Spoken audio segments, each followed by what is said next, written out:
This is Tech Addicts.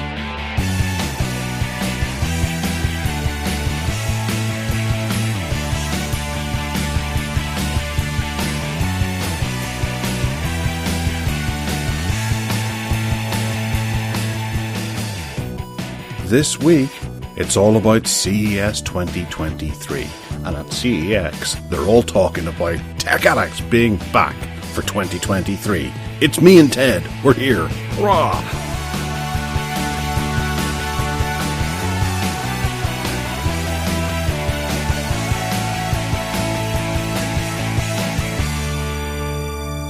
Hello and welcome to the Tech Addicts podcast. I am Gareth and this is Ted. Who's How that? are you keeping, Ted? Who's that? Happy New Year. Who are and you? all that. Who are you? I can't I'm remember who you are. The legendary host of Tech Addicts and Mobile Tech Addicts and such other crap It's things. been so long. I hope that your the inflicted pain you put on our listeners for 3 weeks was worth it. Was it worth it? Oh, it was wonderful. You see, Sunday morning, I was able just to flounce around, do whatever I wanted to do. It was amazing. Because people don't realise that we get up, the crack of dawn, the cockerel is crowing, and we get out, milk the cows, come in, do this podcast, and before you know it, it's 3 o'clock in the afternoon. Your family's standing there, tapping all their feet collectively, going, and this is the day now? Now you've eventually decided to join us? Well, I suppose it's a kind of self-inflicted, really, because we don't have to warble on for 2.5 hours. We could be sensible and do 1 hour. We could do. We do try to do that, but we're so impassioned and so knowledgeable and handsome, and only one of those is correct. Yeah, I won't try and work that out. So you had a nice break anyway. Nice Christmas, New Year, and all that claptrap. Yeah, just about a few hiccups along the way, but nothing untoward. What about you? Yeah, we're just really quiet, and the family all decided to stay in their own homes, so we were all kind of split up and separate, which was all right. It's fine. We had a nice time, and it was all neat and good and tidy. As usually, I ignored New Year's Eve. We just don't seem to do New Year's Eve. I used to, when I was younger, and we used to go to the pubs and all that, you know, and get rat-arsed, then I would do New Year's Eve. But as I've got older, you just don't seem to bother me. I sat and watched it on Sky News. Like, how old am I now? and watched London's pretty terrific firework display and drones and all that, and you know, they'd taken the money from the last couple of years that they haven't done anything and put it all into that, and it was amazing. And then had a look at Edinburgh, and it was like, wow, that's pretty terrific as well. Wow, well done, Scotland, excellent. And Belfast, nothing. Absolutely nothing. Well, think but of the I didn't see anything for Wales either. Did you guys not do anything, or did Mark Draven do it all out in Qatar? Yes, quite probably. I've no idea. I've absolutely no idea about what goes on in Wales. I don't watch the Welsh news. I used to watch it during COVID because it was like that was the buzz of the time, and you needed to know what was going on. But I've no idea what goes on in Wales. I think he's still in power. He's Labour, isn't he? Yes, he is. Yes. Anyway, one thing that we did have since we spoke is that we had this really cold spell of weather, didn't we? And it was freezing. And people on my site down here, on the static site, were having frozen pipes and water and, you know, all sorts of problems with it was down. I measured the coldest one to be -7. Fortunately, my water, because I was staying here the whole time, I kept it flowing, and I was all right. I didn't get frozen up, but almost everyone else did, and they all had to get expensive repairs done afterwards and all the rest of it, claiming on insurance and all the rest of that. So it's nice to be cold. I like being cold, as you know, but there are limits. Was it very cold there?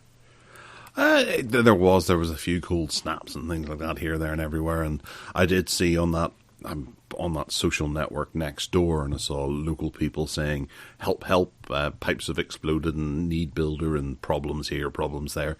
But, yeah, the only problems I had was actually with my bloody car, where one of the sensors is gone. The diesel particle filter has gone, the sensor in there, and it's brought up all kinds of different warning lights and issues and problems. And my MOT is but mere days away, so I'm having to pay through the nose in order to get everything fixed. Yeah, my moped wouldn't start, needless to say. It was just completely frozen up, and it just wouldn't start. So, but as soon as the weather changed again, it was all right. It was fine. It went again. It thawed out. Yeah, vehicles are, they're pain in the backside, really, aren't they? They are, yes, absolutely. We should all just get horses and elephants and walk around the country. Yes. Unlike, although they're prone to the cold as well, aren't they? They are, yeah. You've got to feed them. Oh yeah, I suppose. Yes. Yeah. Unlike tech, I was going to say, unlike tech stuff, which shouldn't really be affected by freezing temperatures. No. What did you get this Christmas? Any toys? Any tech toys? I did. I got a few things. I got, that Lenovo Idea Pad Duet that we were banging on about, the original one. We were talking about it on the show, like when it first came out a couple of years ago, and threatening to buy it forever. And I wouldn't buy it because I couldn't get the 64 gigabyte version at a decent cost, and they were quite rare as well. And it was all anyway. Eventually, bided my time, bode my time, baded my time. And I got one second hand for a family member, £100, and it included the keyboard, the stylus, the whole lot. So I saved, that when that was new, that was £299, and I got it for a third of the price. And it's as good as it really is, as good as new. It's absolutely lovely. So my family member, who's going to end up with that, will be delighted. They want to get a new Chromebook because their one is running out of support, and this one gets supported to 2028, so they should be okay with that. It's a nice device. I've only just got it, so I'll come back to it with a review of some sort. But at the moment, I'm thinking that it's really well made. And the only thing that I don't particularly like about it is the speakers are not great. The speakers on my phone actually are better than the speakers on this, but it's okay. It's fine. Right. That's interesting because with their P11 range, they obviously upped the speakers, so they must have skimped out on them on this, or maybe taken a bit of negative feedback on this and decided to do something about that. Right. That's interesting. Yeah. Anyway, speakers are a bit weedy. I'll let you know anyway how I get on. But before I hand it on to the family member, of course, my purchase since I spoke to you last was the Samsung Galaxy Tab S8. Which again I got second hand from the community, and that comes with an S Pen. And I found a slim keyboard for very good money on Amazon on a sale, and so I got that as well. And when I was all in with Samsung, I decided to sell my Sony Xperia phone, and also then buy a Galaxy S21 Ultra. Right. So you cleared off out away from Samsung, and I've kind of gone into Samsung, and all these things kind of work together. And I love the DeX thing, and I'm having really good fun with the whole Samsung thing at the moment. So watch this space on that. Yeah. So S21 Ultra, and then the S8, and those two work together via what was it called? Samsung Edge or something like that, or Samsung. There is the DeX, but there's also the Flow. So you get Flow. That's the one. So you can use it as a second monitor with Windows, and you can do all sorts of stuff with it. Samsung gear is really clever, isn't it? I mean, you were dabbling with Samsung stuff for a long time, weren't you? The only thing I would say about the S21 Ultra is that it's a real lump of a phone. It's big and heavy, and the camera module is just really lumpish and heavy. And when you hold it in your hand, it's just not balanced very well, certainly for one-handed use in any shape or form. Yeah, and it's nice to have a Samsung tablet back again. Talking of which... Yes. Well, I got in for review. I've only got it for a couple of weeks, but the Samsung Galaxy Tab A8, which is a wee it's a fairly cheap tablet. I think Amazon do it for about £170. So I'm working my way around that, having a wee play with it, and it only arrived yesterday, so I've merely taken it out of the box and had a wee play with it, and noticed there was an update that it's currently doing right now. But it seems okay, but I will say, and it could have been because of the setup sequence and things like that, and updating apps and things like that, I found it a wee bit sluggish when just doing general tasks. But I did have a wee play of the speakers, and they do sound good. So I'll come back to that. I've also been promised an Oppo Reno 8 is on its way to me, which hasn't arrived yet. And I'm wondering if it's probably in the back of my postman's van, riding around town with him, and he's just not delivering it or something like that, because they keep checking me that it's been delivered yet, and I'm like, no, it hasn't. But they haven't had I think it was guaranteed next day, just before Christmas, or somewhere in between Christmas and New Year, and it's still not here yet. So getting a bit concerned about that. But the Reno 8's just a wee cheapy phone anyways, but I look forward to having a wee play with it. It's not that cheap, is it? They're looking at £400, I think. Oh, right, okay. Maybe I'm mixed up on my Oppos, but I just figured it was Oppo chucking one of their £100 or £200 phones at me. Okay, maybe it's a wee bit better than that. I'm sure that'll be very nice. It's a nice little size, 6.4 inches. One thing I've noticed about the Tab S8, I was very dubious about going from an AMOLED to an LCD, but actually, you really just don't know it's an LCD. The Tab S8, it's just so bright and vibrant, and the colours are great. And with a tablet, you don't really want it to be an always-on display, so it doesn't really matter. And I was just really shocked at how much like an AMOLED it is. Really impressed. See, I was looking at that with the upgrade, and I didn't really want to go for the S8 Plus or the S8 Ultra or whatever it was called, because it was too big, and I fancied the S8, but the screen tech was a step down alongside with the screen size. But I did see a lot of people, I think on Reddit or somewhere like that, saying I wouldn't make your decision because of the screen tech, because you can't tell the difference. Yeah. I would agree with that. It really is impressive. At first I thought, no, it must be an AMOLED, but no, it is an LCD. It's just a really, really, really good one with blacks that look black, and it just is very impressive. Yeah. Right. Okay. Cool. Another thing that I got, which I know I was harking on about at the end of last year, Clear sent me over the Clear Scene, which is a beautiful little Bluetooth speaker, and I've recorded all my thoughts of it, and I'll be putting a video out on Monday, Tuesday, or Wednesday, whenever I get my ass in gear this week.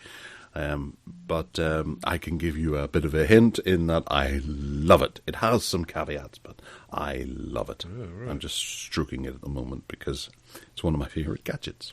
Very nice.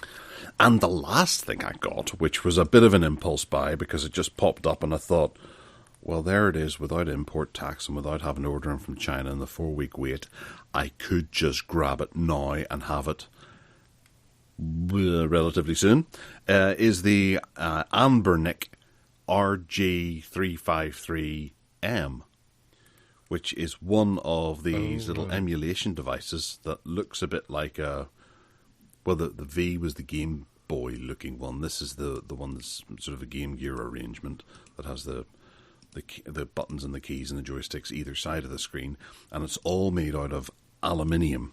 And I love it. Oh, it's so good. It's so small, cute, and pocketable. 220 quid. I didn't pay that for it. I paid 150, I think it was, with a 64 gigabyte SD card in there, which I promptly took out. That's Amazon rip-off pricing then. It is, but I don't even know that that's a 353 on Amazon. I think it's a 351. No, it's 353M. It says $219.99. Although there is another one at 199.99. So, yeah, but obviously more than you paid. But there was a few reasons why I picked this one out, and that's because of the tech that's in the joysticks. They're magnetic joysticks as opposed to typical like Nintendo Switch Joy-Cons. So these shouldn't suffer from stick drift Ah. in the way that so many do. And they're a lot more accurate and things like that, which is an important thing to take into account when you're playing Super Mario Brothers 1, 2, and 3. Yay. Accuracy really does matter. But it's lovely. It's got tons of features. It's got Wi-Fi, it's got Bluetooth, it's got a 3.5mm headphone jack, it's USB Type-C, it's got an HDMI out. There's 2 USB Type-Cs on it, one of which is for charging, the other's for on the go. Ooh. There's 2 micro SD card slots. There's also 32 gigabytes on board inside. And it's got a bunch of shoulder buttons and things like that. It's cracker. Right. And I've stuck it onto my Bluetooth headphones and I sit there and play various games up to around about PlayStation 1 is where it's effective. I think after that it can get a wee bit glitchy. Some things run very nicely. Other things don't quite run very well. But I've loaded it up with all my Game Gear games and my Atari Lynx games and Mega Drive Master System and all those. And it's wonderful. You can just pick it up and waste 5 minutes in the car when you're waiting for the wife to come out of whatever store she happens to be in at the time.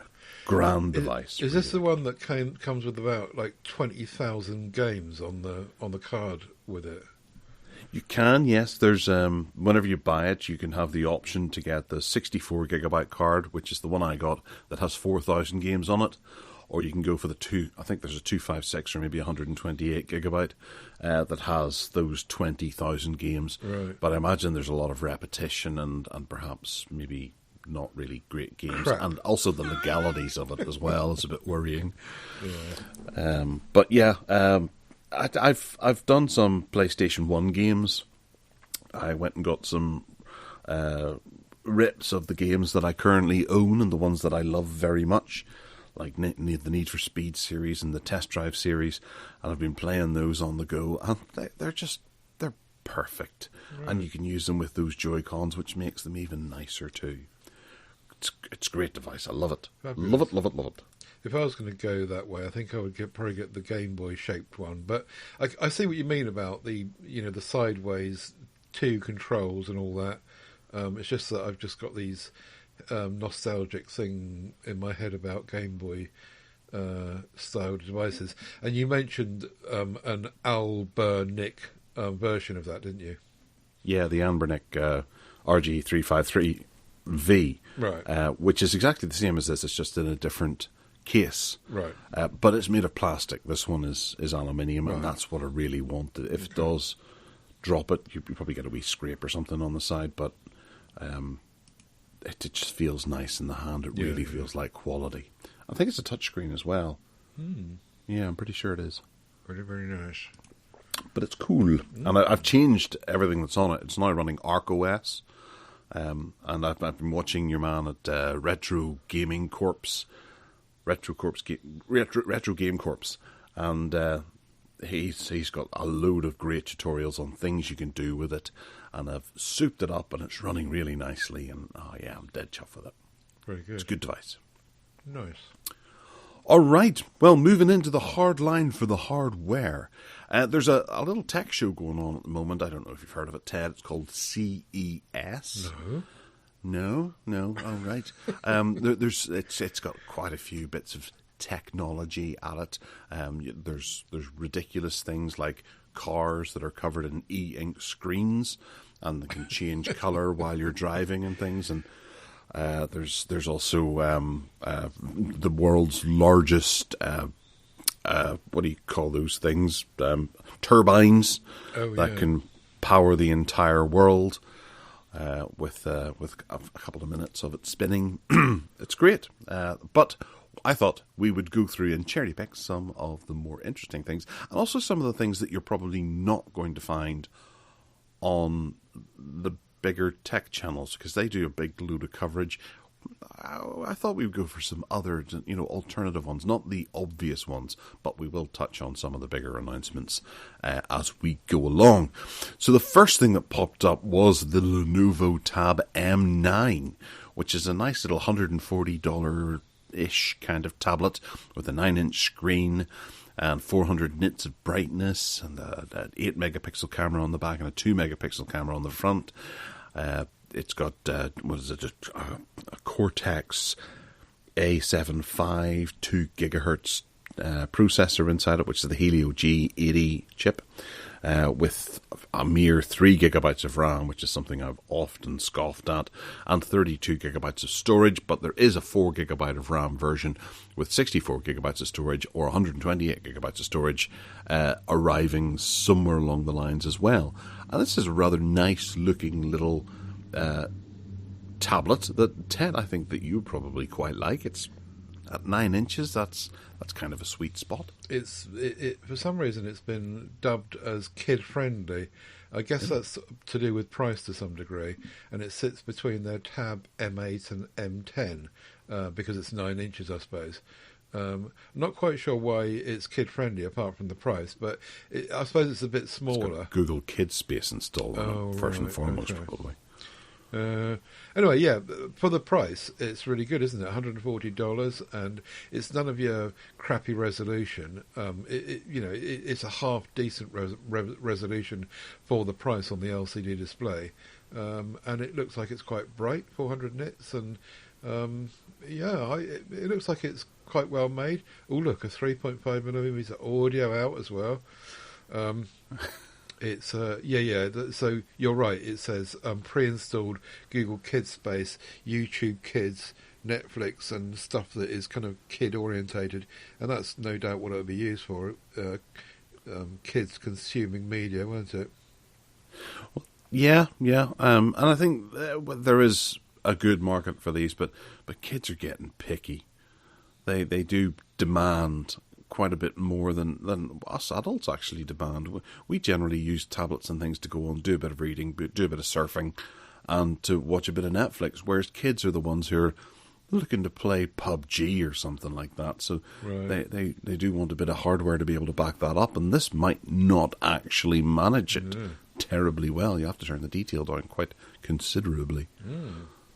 But it should do Netflix quite well, and the kids space is, I think, it's ever evolving. Google does a really good job with the family link and kids space, and I do feel quite secure about the stuff that my son is doing on his tablet.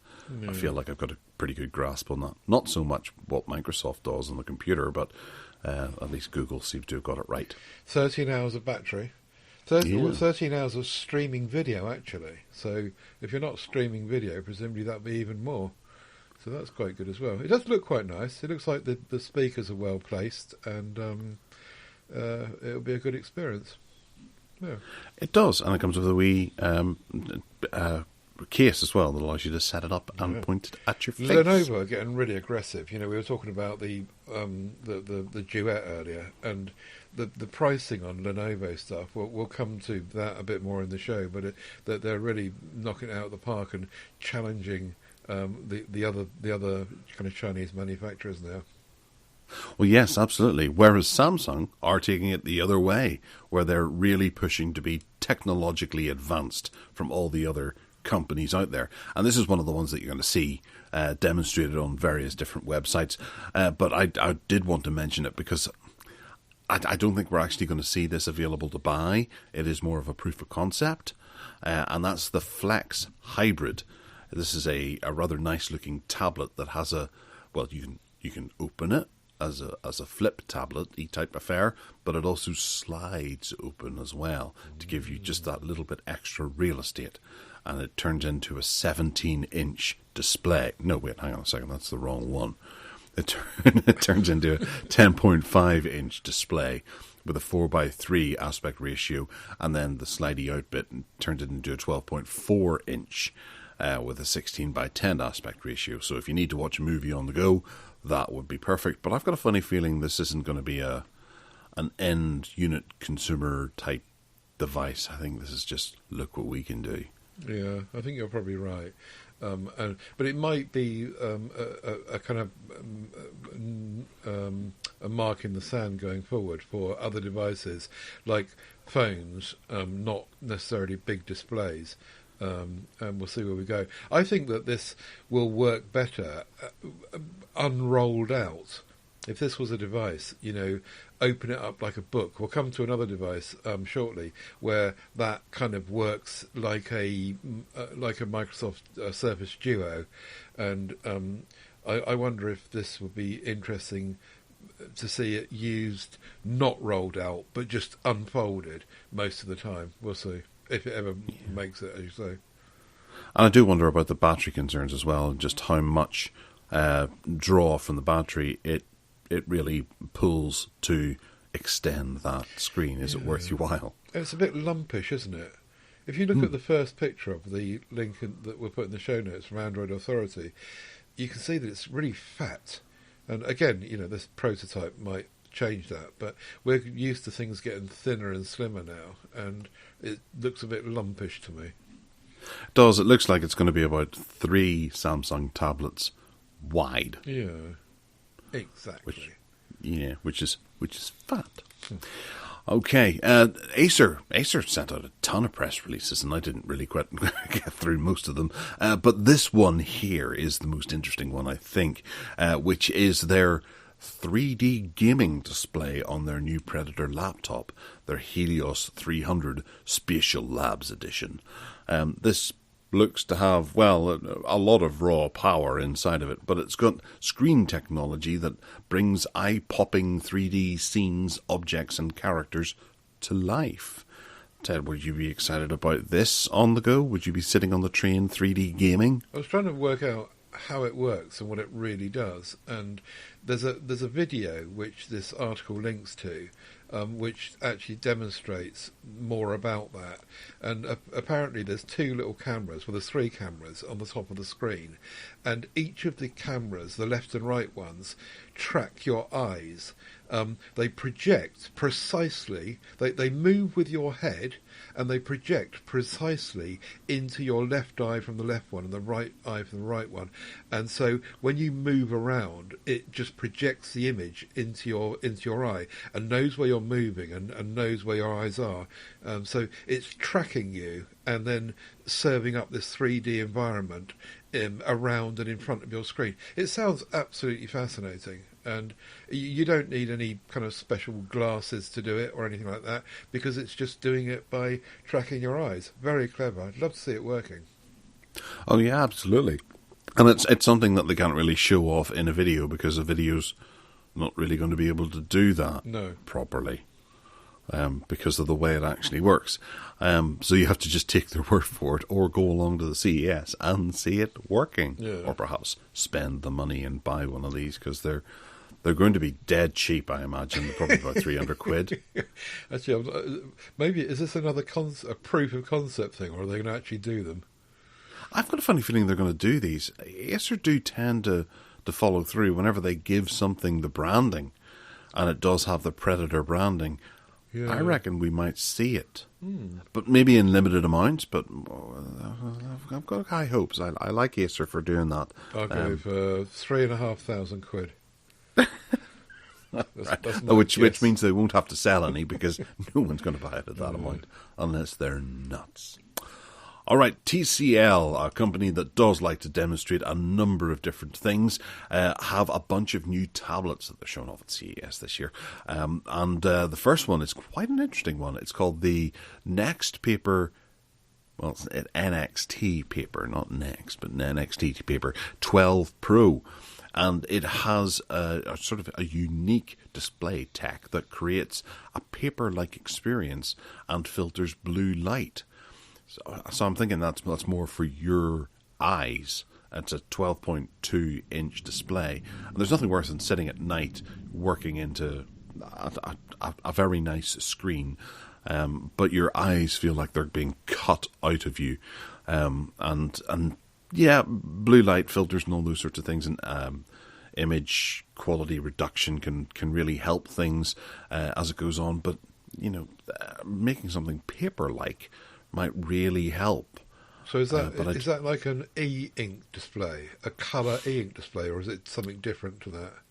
I think it is. That's what I'm taking from it, right. Which I don't think is going to dazzle too many people, because who'd want a big 12.2-inch tablet with an e-ink display? But I think e-ink displays are getting better and better, and I think it is the future. Once they manage to successfully get the quality of an AMOLED display on an e-ink display, I think the world is your oyster then. But it also has a MediaTek MT8771 chipset inside of it with 8 gigabytes of RAM and 256 gigabytes of storage and an 8,000 milliamp hour battery. So it has decent specs. Yeah, looks nice. And it'd be weird to put all those specs inside of an e-ink screen tablet. I'd like to know more about the screen and the screen tech, which this article doesn't really go into very much. But yeah, we'll research it because we're always so well researched. I know, and we'll never mention it again. Oh look, the sun's come out. Blimey! Oh really? Sorry. Back to the tech. You're okay. It's never gone away here. We're basking it's like Hawaii here without the volcanoes going off and stuff. And the pie. The next up is the TCL Tab 8 LE, which is a bit more of a basic kind of tablet affair with a simpler display. It's an 8-inch HD display with a 4080 milliamp hour battery, and it comes with LTE, micro SD card slot, and either 32 gigabytes of storage or other variants up to 512 gigabytes of storage, which is quite a large amount. No, that 512, must be the card, mustn't it? Oh yeah, that's the card.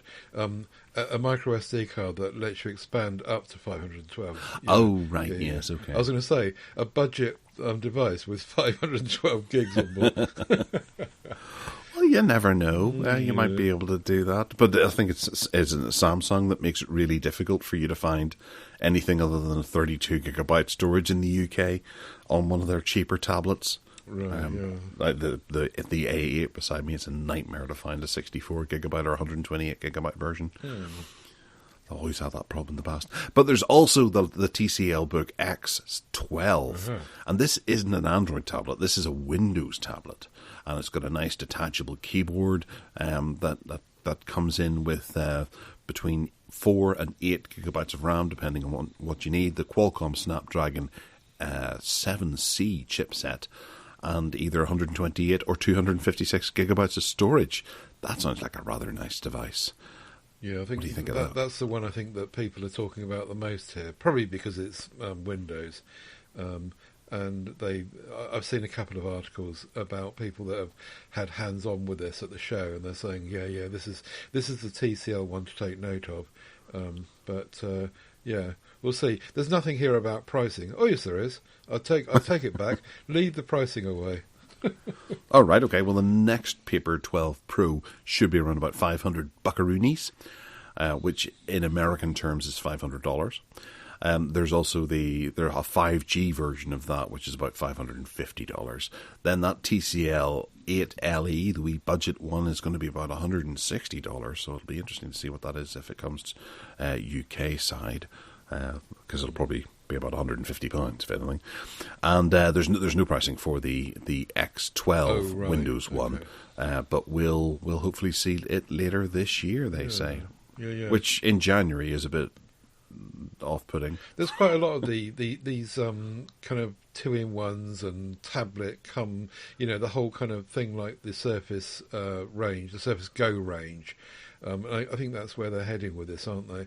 Because Microsoft was so successful really with the Surface Go and those kind of smaller tablet-style devices that people are trying to get in on the action, and hopefully the what's it called? The Book X12 will be very much like that. Yeah, that'll be quite nice. All right, one company that I do trust whenever it comes to the future of mankind is actually Roku. Oh yeah, me too. Yes, they tend not to leave their products behind, and whenever they say that they're going to be putting out their own line of televisions, that makes me a wee bit excited, because they tend not to discard them after a couple of years.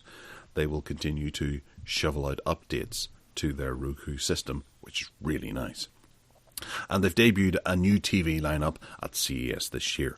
It's split into two lines. There's the Roku Select and the Roku Plus series. The Select models will be more affordable, and the Plus series will be premium priced.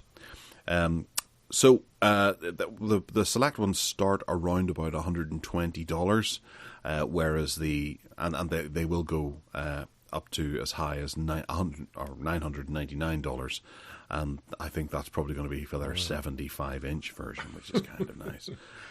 I do fancy that with Roku built in. That would be quite lovely. What do you think of this? 11 different options they're offering, it says. 11 different things. That's quite a manufacturing commitment, isn't it? To someone that is setting out on the road with this.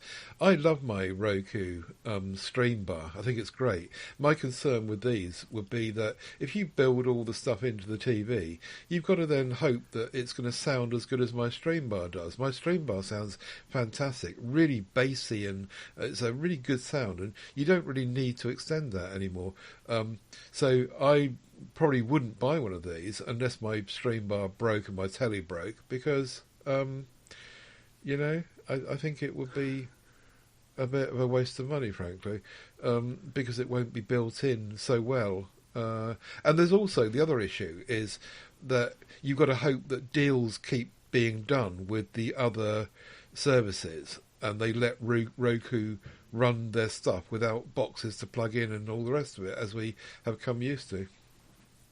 Well, I think our track record here in the UK, and I've always said that, has been really good with Roku, where all of the big streaming platforms are available on Roku. If you go over to America, I know there are a couple that are left off Roku, and that's always caused a bit of a problem where people have had to have some sort of Fire Stick or something like that, or Chromecast, stuck into the back of their TV to be able to get... I can't remember which ones they are. I don't keep them in my brain because it's not relevant to us right now. But where you pick up a Roku and stick it into your TV, you'll be able to get everything that we can pretty much roll out here to stream in the UK. So I think this will be a really good option for us here in the UK, and I will certainly be looking at them in the off chance that I decide to upgrade any of my TVs in the future. Yeah. And I'm looking at one right now that's been a wee bit left behind. What about what I was saying about the speakers, though? Because, well, I suppose what you would do is you'd buy a bar, wouldn't you? A what's it bar? Sound bar, and stick it underneath. So, well, most people probably already have those that they've picked up over the years, or some sort of sound system, and you swap out your TV, and then you can change your speaker system at a later date. Because I can't imagine anyone who relies on their TV speakers for watching stuff back. There's something wrong with them if they are. but when you've got a stream bar which has got all the Roku stuff built into it, you see what I mean? You don't. Your TV doesn't matter so much. You've got all the lovely sound. Anyway, that was my concern. But some people don't like having the bar. You might want to wall mount this, and then you've got everything up there. You don't need a box plugged into this at all. You don't need to glue it to the side, and you pretty much have maybe 2 cables going up to it if you decide to go with Ethernet, which is the point, because at CES this year, LG were showing off. I can't remember if we're talking about it on the show or if I removed it because it's getting so much press elsewhere. But LG showed off their wireless TV. Yes. Which has a box that throws the picture across to it. However, whenever they say wireless TV, it still requires a plug. So you have to plug it in. So it's got a wire dangling down from it. So it's not exactly wireless. No.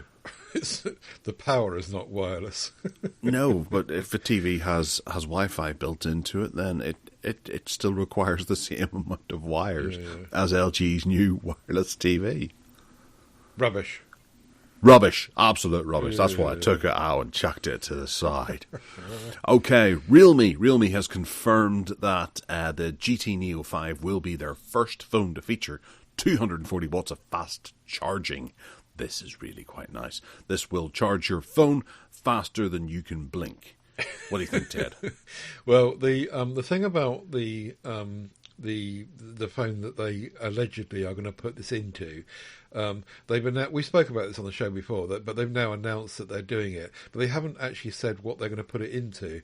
And but what they have said is that the tech is going to split the battery into three parts. So you're going to have presumably a candy bar phone, and we've got used to having phones with two batteries in now, with some of these fancy charging solutions from the Far East. But now it's going to be three batteries. So presumably, if you had let's say 5,000 milliamp hour battery, no, let's say 4,800 milliamp hour battery, then you're going to have three lots of 16 in there instead. And the implications of that are obviously, I mean, they're probably doing it for cooling purposes and all the rest of it to keep things in check. But, you know, what happens if something goes wrong? We were talking about this on PSE yesterday, and we were similarly wowed by the whole fast charging and how ridiculously fast it'll be, but concerned about the way in which physically the device will be made up in order to support it. Very true. And you've got to wonder, if one of the batteries were to fail, does that mean all three of them fail, exactly. or do two still operate Exactly. and the phone limps a wee bit? Oh, hang on, stop press. They haven't now actually said that. They've given us some specs, look. They've said that it's got a... Oh, yeah, here we go, look. 4,800 battery. Oh, no, they're talking about dual cells now. They were talking about tri-cells, and now they're back on Oh, I'm confused. Maybe the cell tips on together. Well, on the video, on the promo page, it clearly shows that there's going to be three cells inside. But these spec lists, which GSM Arena are posting, are talking about two cells again. 2,500 and 2,200. So, I don't know, I'm very confused. Perhaps we'll come back to this one when we know a bit more. Probably not. Xiaomi's new Redmi 12 Pro Plus packs one of the longest titles in mobile phone histories. It also happens to have a 200 megapixel camera and costs less than $400. That's incredible. It's got a nice 120 watt hypercharging in there, which means you can charge the battery in 19 minutes from 0 to 100%, and that's a 4,980 milliamp hour battery. It's got a 1080 MediaTek Dimensity 1080 with a vapor chamber cooling system installed, which is something we're going to come back to later on, folks. Vapor chambers, remember those. And some of you will probably go, oh, I know why you're coming back to that. It's got a 120 hertz Pro AMOLED display, which can do 1.07 billion plus colours. Why is the plus there? I don't understand. Does it do 1.107 billion colours and more, which means its potential of doing 1.08 billion colours? I don't know. You've lost me now as well. Are we still on the plus or the non-plus? No, we're on the Pro Plus. The Pro Plus, not the Pro. The Pro.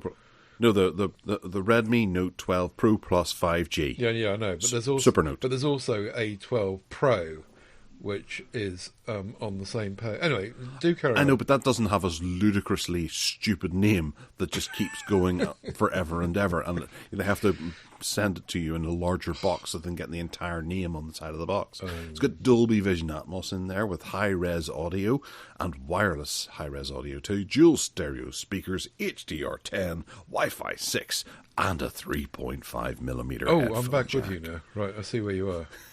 Very confusing. What do you think? Really boring, any problems here? What the article, the thing that I picked up from the article was that if you didn't want the 200 megapixel camera and the 120 watt hypercharging, but were happy to settle for 67 watt charging and a lesser camera setup, you'll get away with this a lot cheaper, because that's the only two things that are different to the Pro. The Pro Plus has got those two things, and the Pro version has not. Now, I don't see any pricing here. Oh, yes, I do. So that's $375 equivalent for the Pro Plus. But that's really cheap, isn't it? Blimey. It is. Oh yeah, they said that in the headline, didn't they? I'll try and keep up. But there's not pricing on the Pro, as far as I can see, and maybe with a lesser spec, it'll be cheaper. I'm sure it will be. Let's say, for example, it's $320. I think that I'd forego the stupid big camera and the ridiculous charging in order to get that. But physically, they look really boring. At that price, at $375, you would just go, no, I don't need that. Yeah. You never know. And then there'll be that one time you're out in the desert and you see a mythical creature and you're not able to take a good quality shot of it because you've got the crappy camera on your Redmi 12 Pro. You just got too much money. That's your trouble. But it's not even that much more. But when people are on a budget, you've got to cut your cloth. And I think that, well, it's difficult to have this discussion because we don't know how much the non-plus version is. It's going to be $50 less. Right. That's my $50. But 50 my cents. biggest concern about this is that it looks really boring. It comes in blue, white, or black, but the blue one's the most attractive, I suppose. But it just looks really dull and boring and without character. And I guess that's what the low price is about. Don't expect character at low prices. I don't know. It looks the same as every other mobile phone. It's boring, but that says that every other phone is boring, aside from your S21 Ultra. So that's equally boring. And badly balanced into the bargain. Anyway, let's not go back there. Yeah. All right, well, I take it you're just busting to get on to Lenovo's new Think phone. Now here's a not boring phone. Looks exactly the same size as the last one. The thing about the Think phone by Motorola, which is Lenovo, as we know, is that it's kind of aimed at business users, really. We're not terribly sure whether this is going to get out into retail channels, but it just looks absolutely lovely, for one thing. What I like about it mostly is the back of it, which is made from carbon something or other, and it reminds me of the back that I used to have on my Moto mods, one of my Moto mods. It's really grippy and rubbery. You don't need a case with this. And it's got, military standard specs and IP68, and it's made from aluminium, aircraft grade aluminium, and it's just built like a tank, and it's got a really good specification. All right, it's not bang up to date. The Snapdragon 8 Plus Gen 1, you could say it should be a Gen 2, I suppose, but loads of storage, an OLED panel, a nice big refresh rate for those that can tell the difference, 68-watt wired charging, which is the same as my Neo, my Edge 30 Neo, and wireless charging. It just looks like a stunningly interesting device, which is plugged into the whole the ThinkPad, Think phone kind of Think line, and it's clearly aimed at business users because they're rolling out Microsoft 365 with it, and Outlook and Teams and blah blah blah, and it's just my guess is that you might better buy one direct from Lenovo, but if you want to try and buy one in a shop, I don't think these are going to end up on Amazon anytime soon, and that's a shame because I really, really fancy one of these. Yeah, it does. Well, it looks boring, but it does look quite interesting. From what you say about the back materials used, I do like that idea. Yeah. Excuse me. And people recognise the Think brand, so they'll lap this up with the IP68 on there. Is almost overkill. I wouldn't say this is going to be something that they're going to use on building sites, but don't know. It's got a built-in walkie-talkie. Yeah, but that could be for around the skyscraper that they're working in on that day. Yeah, you're right. Looks lovely. I really want one. Does it have a 3.5mm headphone jack? Yeah, it's got everything. Oh, right, okay. Nothing. It ain't not got nothing, mate. Does it have 240-watt charging and a vapor chamber? 67. That's crap. No, sorry, Crap. 68-watt charging, the same as my Neo. Have you got Yeah. something better to talk about then? Well, I was going to say we could move on to the Lenovo YogaBook 9i, which is the Surface Neo that Microsoft never made, to quote XDA developers. This is a dual-screen laptop. That's mad, isn't it? It is, absolutely, but I can see this flying off the shelves because it can flap its wings like a butterfly. Yeah. There's a wee keyboard that you can get with it as well, with the cover of it can fold into like a pyramid that supports the whole thing. Dual screen laptop on the go, so you can sit on the train and be obnoxious to people. But also the secondary screen can function as a keyboard itself, and quite a configurable keyboard. And we're going to talk about a device later on that this can emulate as well, but without a physical keyboard. You can have extra screen real estate above your keyboard whenever you're using it.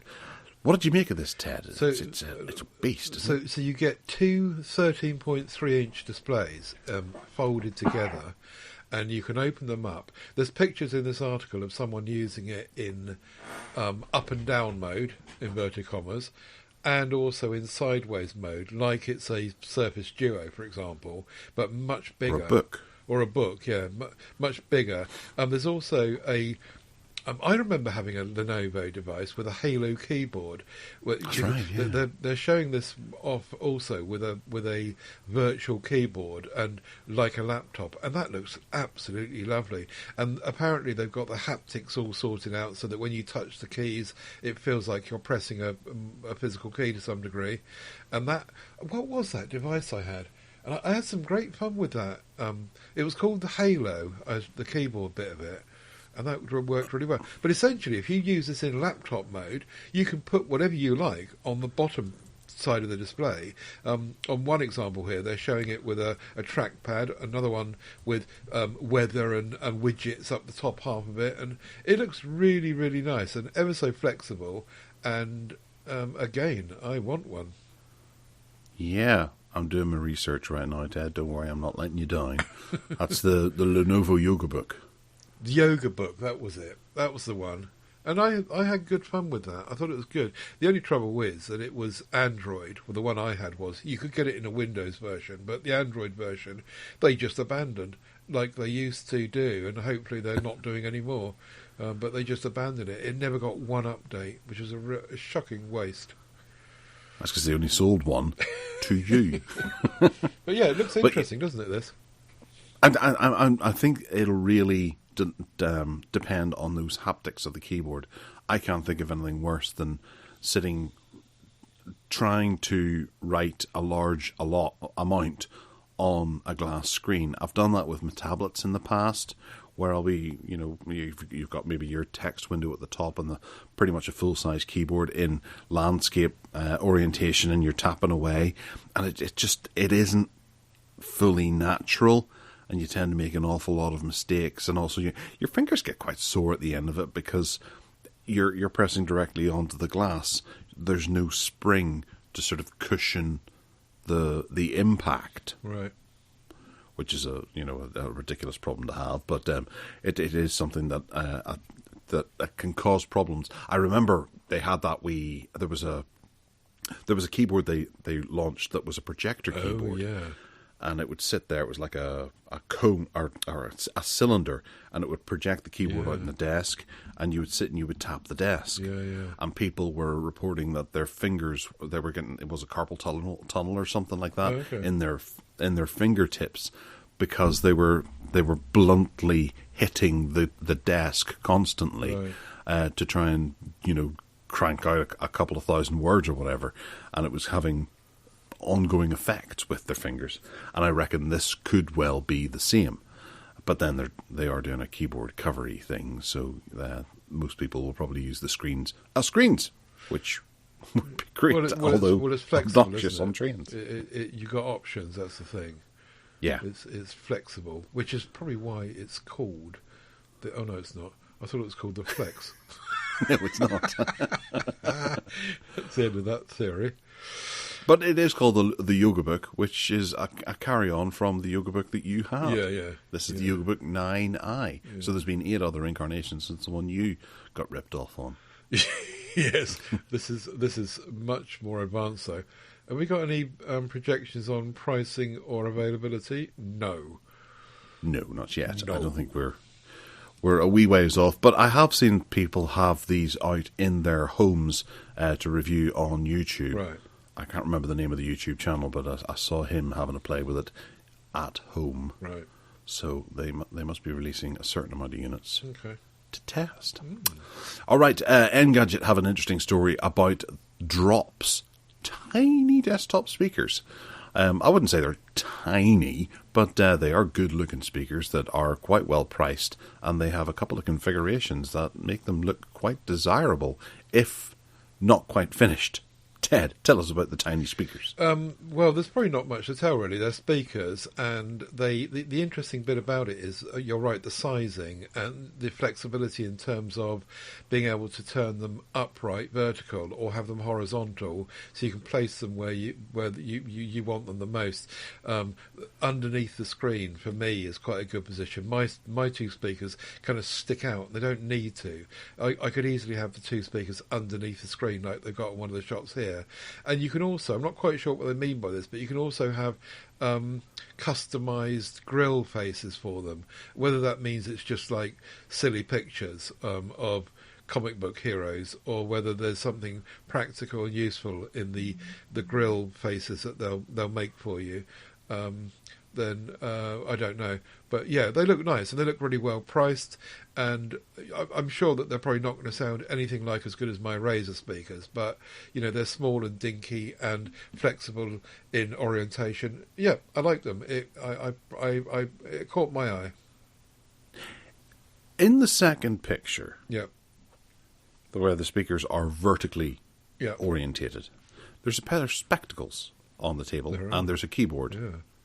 In between the spectacles and the keyboard is a thing. What's that thing? It looks like a MP3 player, some sort of high-res audio a FIO thing or something. Oh, yeah. Right, okay.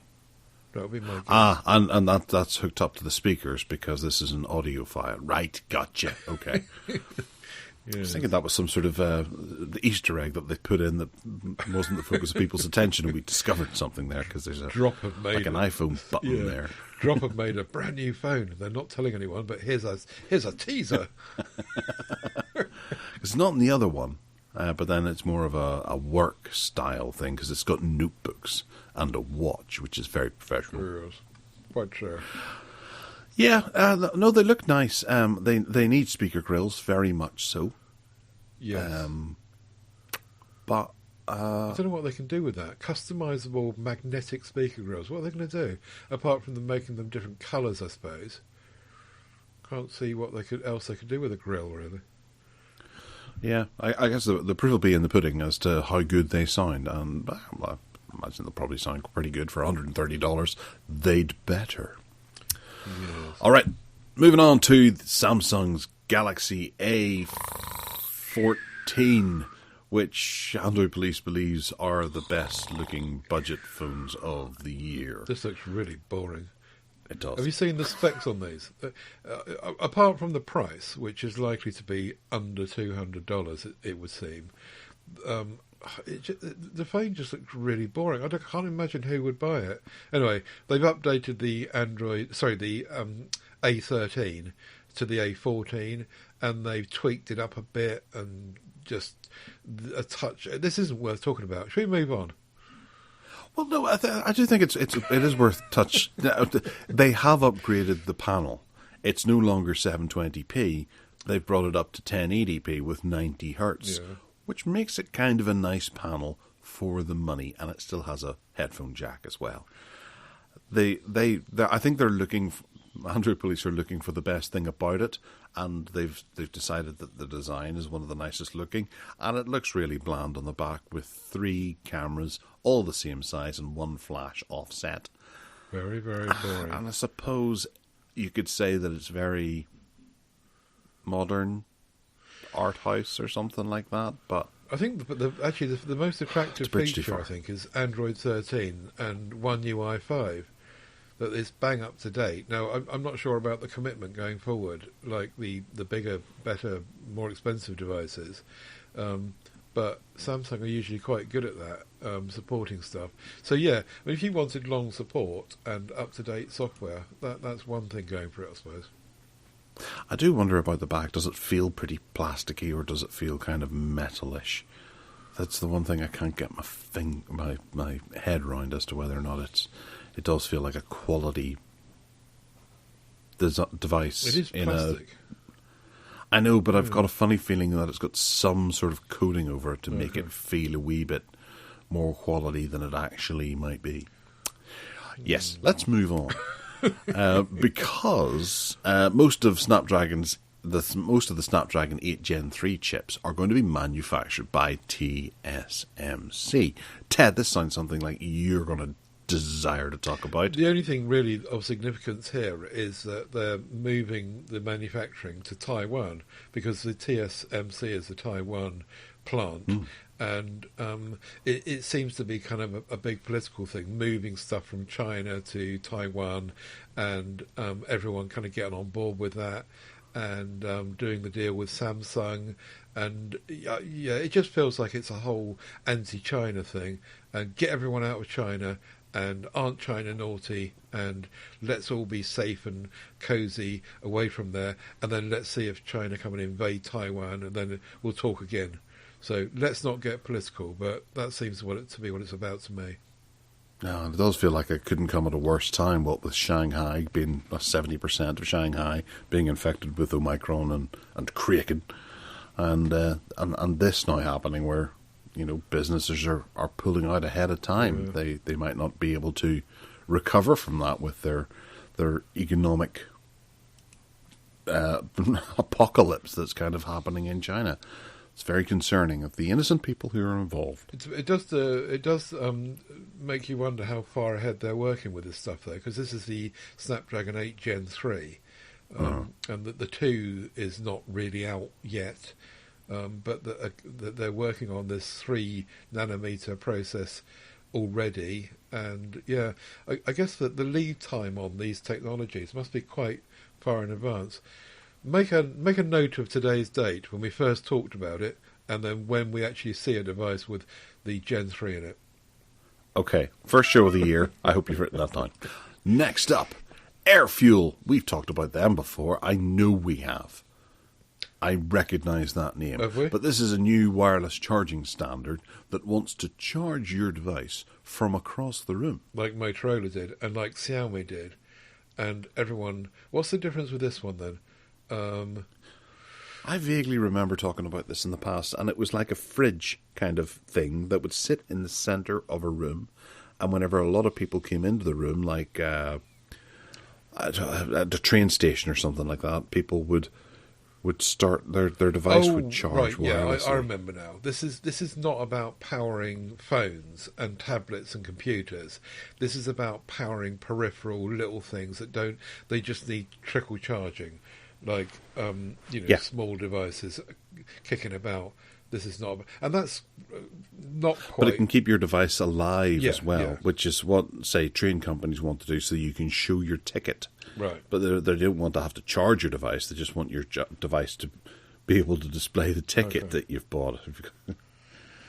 I don't remember talking about this, but I do remember talking about the Xiaomi version and also the Moto version. But the Motorola one, which we've never seen come to fruition, we spoke about, was actually charging phones, more powerful devices across the room. And that, as I say, we never saw that really. The Xiaomi one was called Mi Air, the Mi Air Charge, and that was over a year ago. In fact,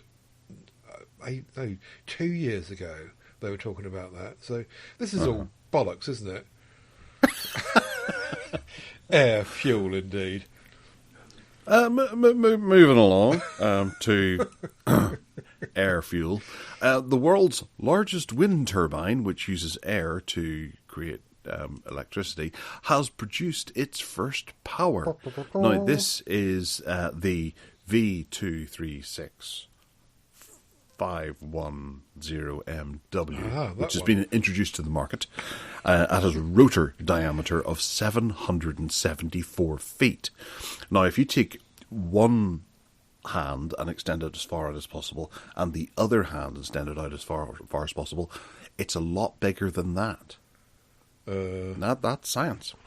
The windswept area is 470,845 square feet, and you've got to pronounce thousand that way. You can't just say thousand, otherwise people won't take you seriously. It's thousand, which works out to be 43,743 square meters if you don't like the metric system and the imperial system type thing. It's the industry's largest one. It's 919 feet tall, or sits up at 919 feet, and the blades are 379 feet, which is insane. It will produce enough power to power around 20,000 European households. When it's windy. And that's the one thing that we're seeing at the moment, because, some days we have windy days, but I've been noticing getting up to go to the bathroom during the night or something, it's so quiet, it's so still. Right. I don't remember it ever being so still. Yeah. Well, apparently... I always remember there at least being a bit of wind in the air. Apparently all the wind's coming off the Atlantic in the next week, and then the next week's going to be really windy in the UK. But this is in Denmark, isn't it? Or somewhere in Scandinavia. Yeah, Denmark. Well, yes, then it's going to be sheltered by the UK from that Atlantic wind. Yeah. I guess they must have worked this out before they decided where to put it.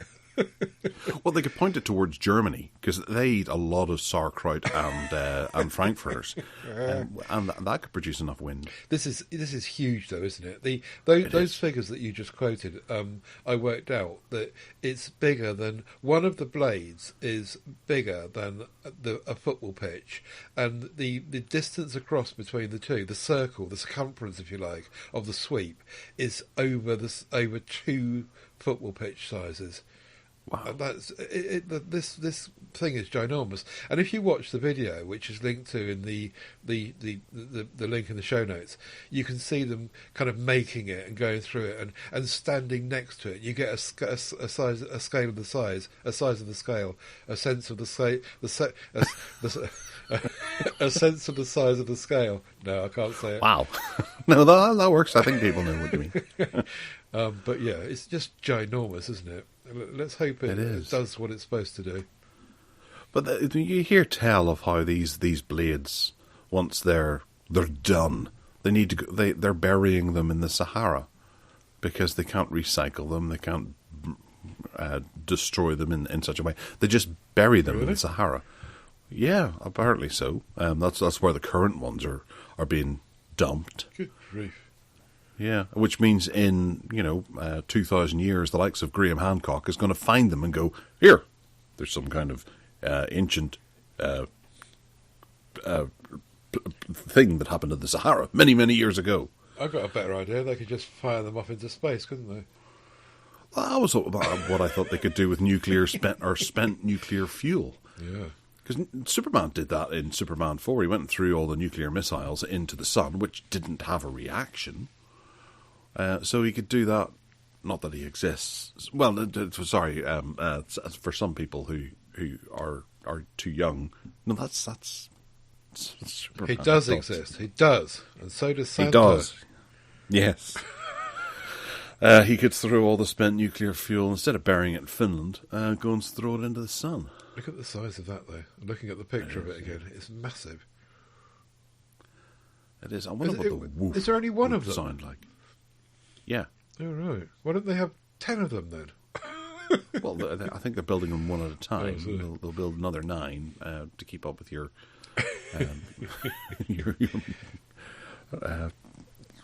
desires. Soon, yeah, they'll get cracking on it tomorrow. Fair It's enough. Monday tomorrow. All right, Motorola.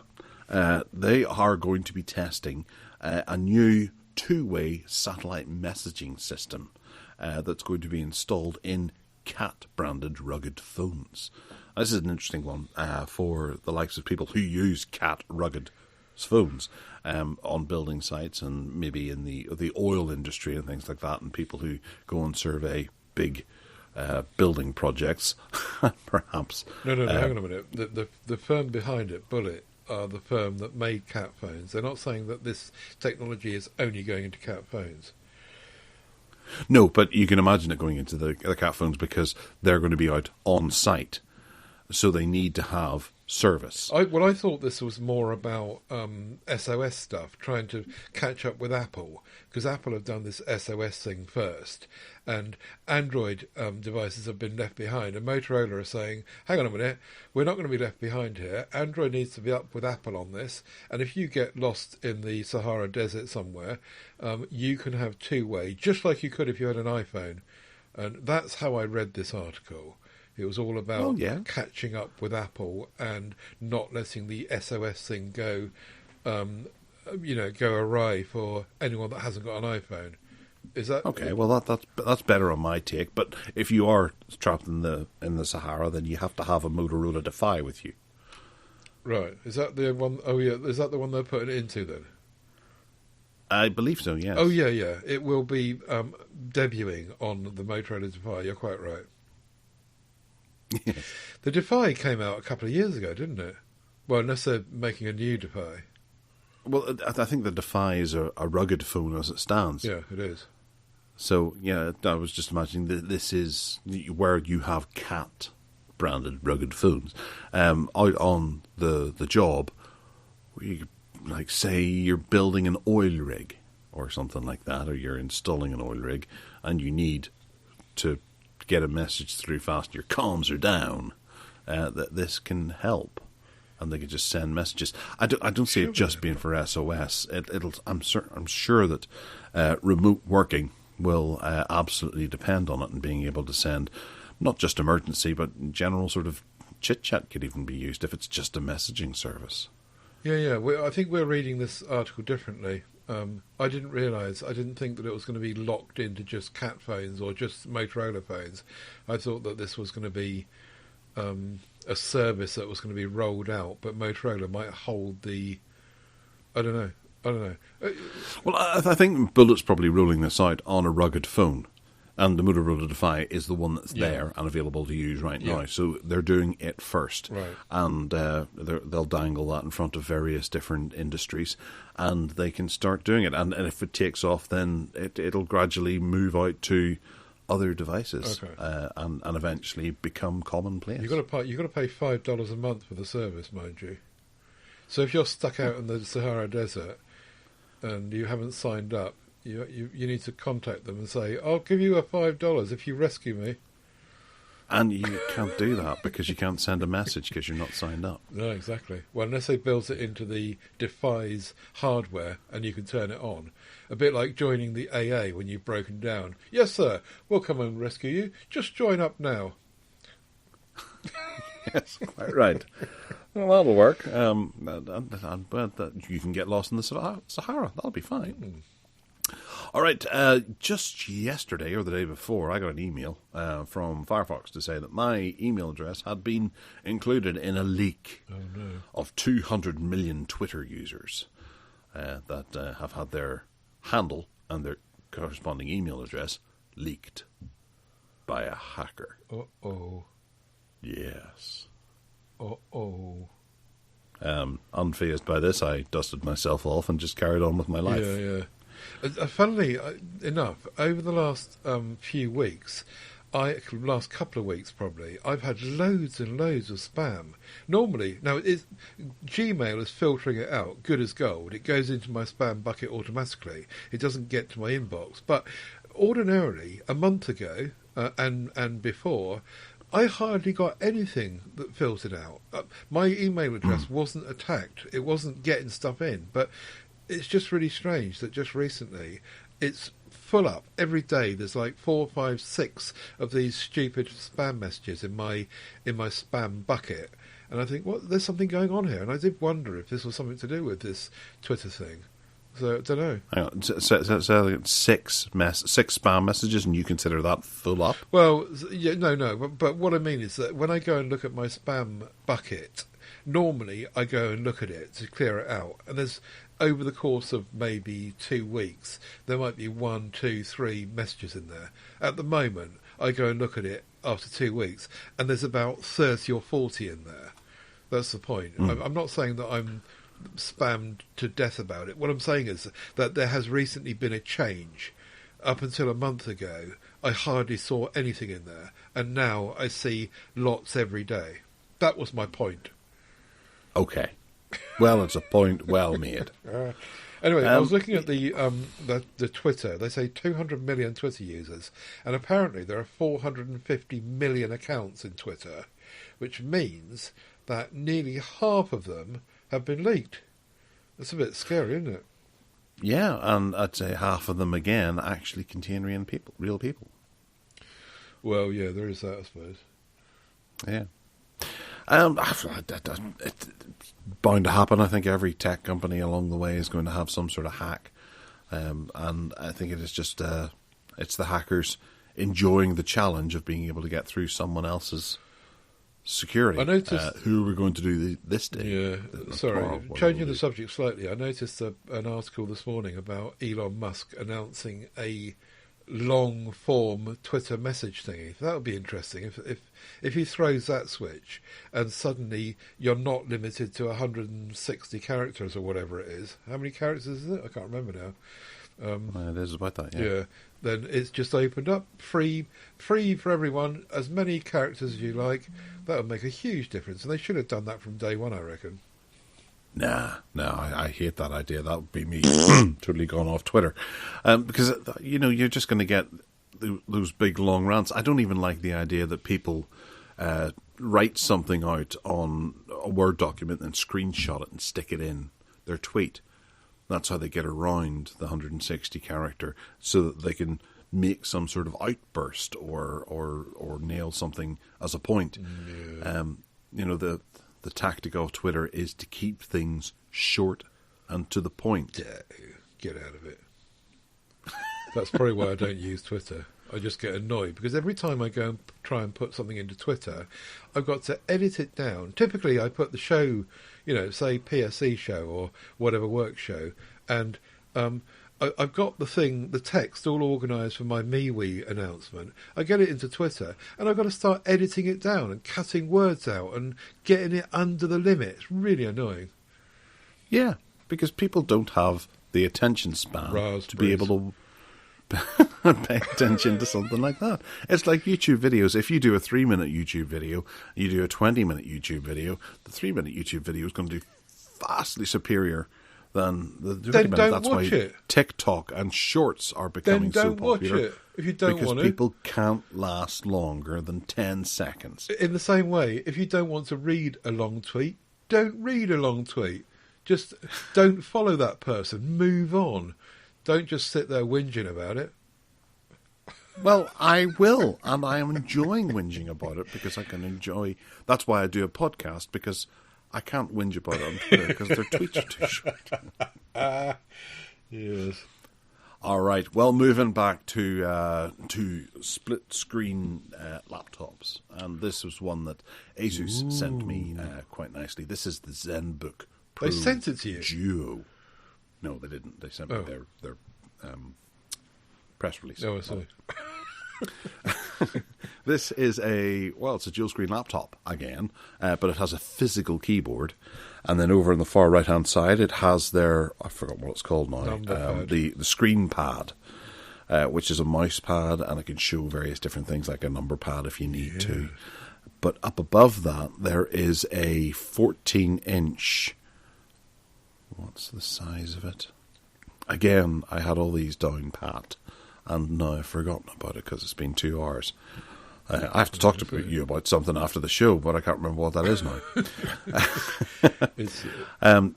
There's a little a weirdly aspect ratioed screen above the keyboard, like we've seen before in a few different things. But this just is more screen real estate for you to take with you. And they've shown it off working with a stylus as well. You can write on it if you need to. It looks very nice. Got a wee wrist rest as well that you can attach to the front of the keyboard to give you, because obviously the keyboard being so low on the device, it's actually kind of in a weird place for laptop placement. But this is a gorgeous looking piece of hardware, and it could be so cool being able to use those lower screens or that big screen for, you know, two different screens, and eliminate the need for the likes of Elgatos and stuff like that, because you could just have it all on the laptop. What do you think, Ted? Yeah, I'm in love with this. I want it. I think it's so thin at the front. I don't think you really need a wrist rest. I think because it tapers down at the front, you just use it on a table, it'll be fine. But yeah, you're right. The hardware looks absolutely gorgeous. It looks like it's beautifully made. Again, it's probably going to be about £3,500. What's that thing on the right hand side that next to the 3.5mm audio? There's a long kind of black thin port thingy on the right hand side. Oh, it looks like a PCMCIA slot, but I don't think it is.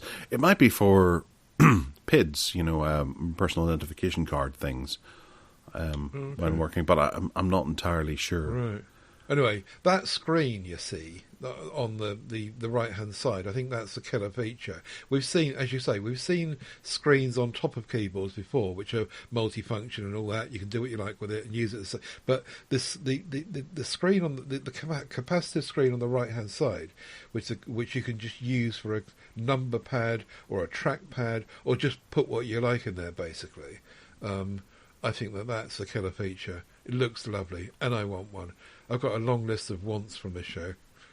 Well, I'll tell you what, actually, because I've just been doing a wee bit of Googling, I'm going to place in beside this, buy from Amazon, and link that, and there. No, oh, oops, sorry, wrong thing. I'll get that link. Because the one I did do wasn't a link. There you go. You can now click through and buy it from Amazon today. What? There you go. No. Yes. No. And that's the good version as well. That's got an RTX 2060 inside of it. I was £1,000 out. You were. It's only £2,698.99p. Sorry, £800 out. So that's the Core i9 2.4 gigahertz with 32 gigabytes of RAM and a 1 terabyte SSD inside of it. So it is very well spec'd for the money. Is it? Windows 10? Oh yeah, Windows 10 Home. Has this come out at CES as new? Because this doesn't look as though it's new. It looks like it's old. It was on sale. In Keeper, it says that it was on sale in October of last year, isn't it? Yeah. So what's new about the new one? That's the question. Nothing. This is the new one. Can't be. It was out in October. Well, maybe they've only just actually got it out. Maybe they were taking pre-orders from October. Okay. They've got 10 left in stock in there. Which means they're not selling very quickly, so Amazon might start giving them away soon. Can you hear that rain? It's like 4 seasons in one day, yeah. It's just snow to go. And hurricanes. Yeah, I suppose so. It was windy earlier. Anyway, yes, I really would like one of those, but it's a lot of money, isn't it? You know, what else could you do with £2,700? A lot. And you've got me doubting myself now. I'm having a look to see if there's an upgraded model that they're talking about at CES. Why is CES, that's the one. Why is this news? Oh no, it says £2,500 at the top. So they're selling it at the Asus website. Oh, I don't know.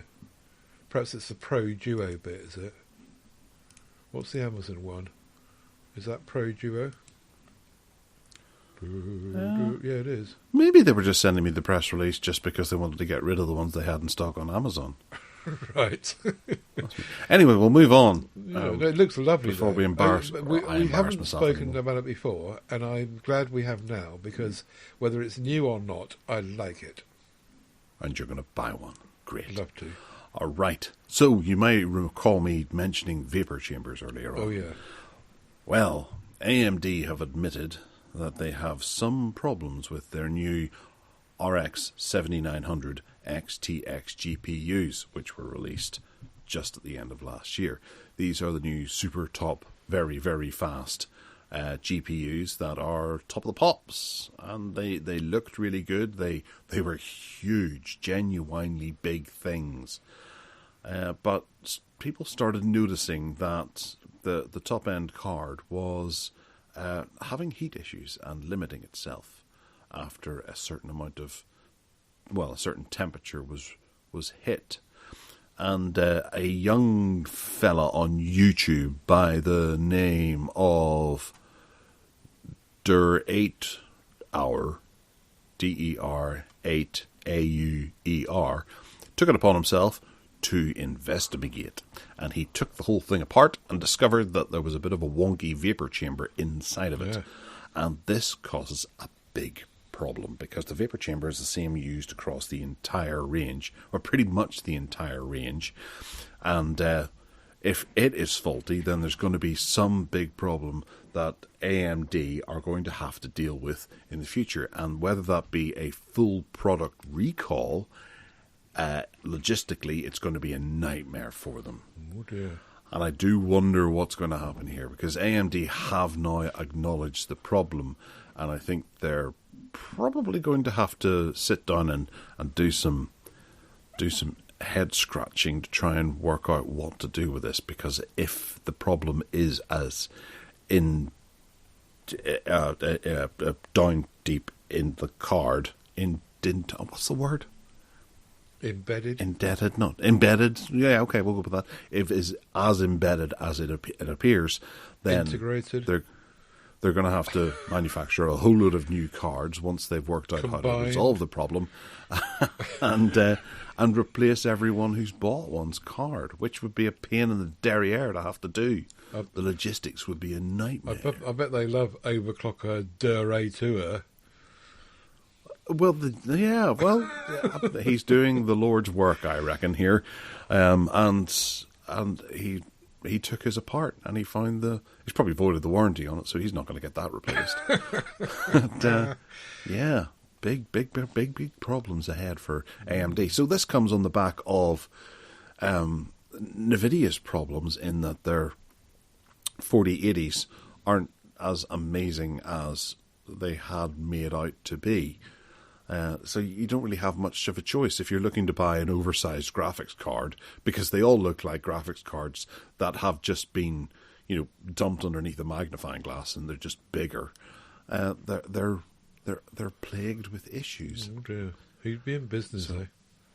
Yeah. It just goes to show that a yearly refresh is not what is needed. A good refresh, a proper tested step forward, is what's needed, and those companies would do well to listen to us here at the Tech Addict podcast.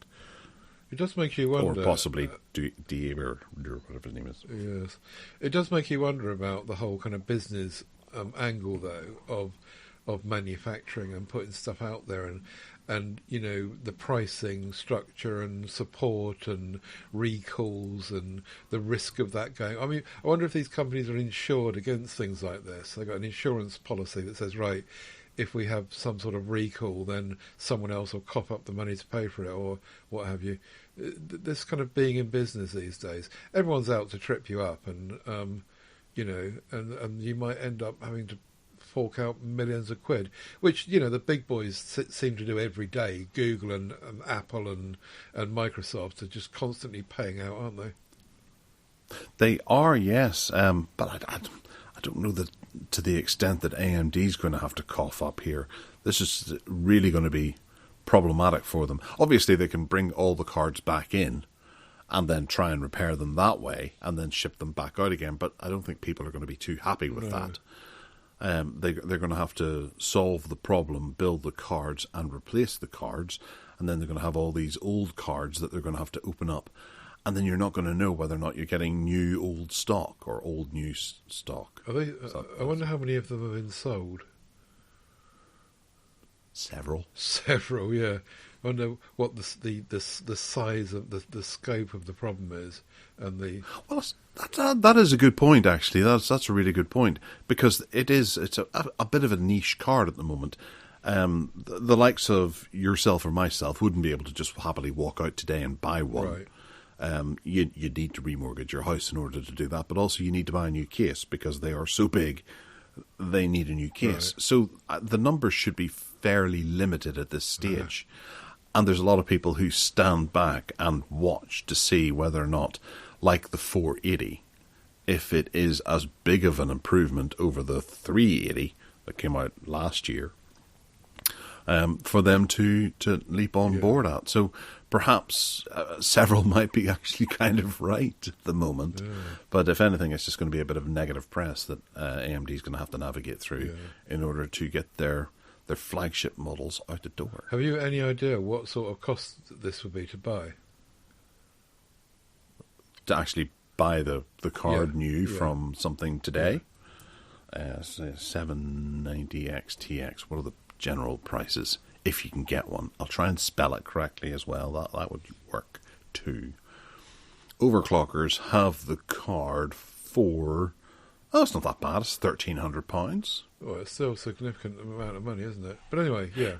It is, but given what happened over COVID, you were spending that amount of money to get a much lesser card. Yeah. So I think that's kind of tainted the waters of the pricing, where £12,000 doesn't sound... £1,200 doesn't sound that bad for a top end card. Right.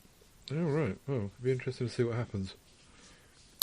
Yes, and we'll cover it here because I am intrigued, and I'll be following this story quite closely because it's interesting. Interesting. All right, the last thing, and I said to Sennheiser I'd have a wee chat about this with you because I think it sounds kind of interesting. We've seen a bunch of headphones come out, the ones that do the likes of, say, translations and hearing aids and things like that, but they don't just do the good old-fashioned thing of be a headphone. You can go out and spend a couple of £100 on Google Translate headphones that go in there, but you can't just listen to music on them. And that really irks me.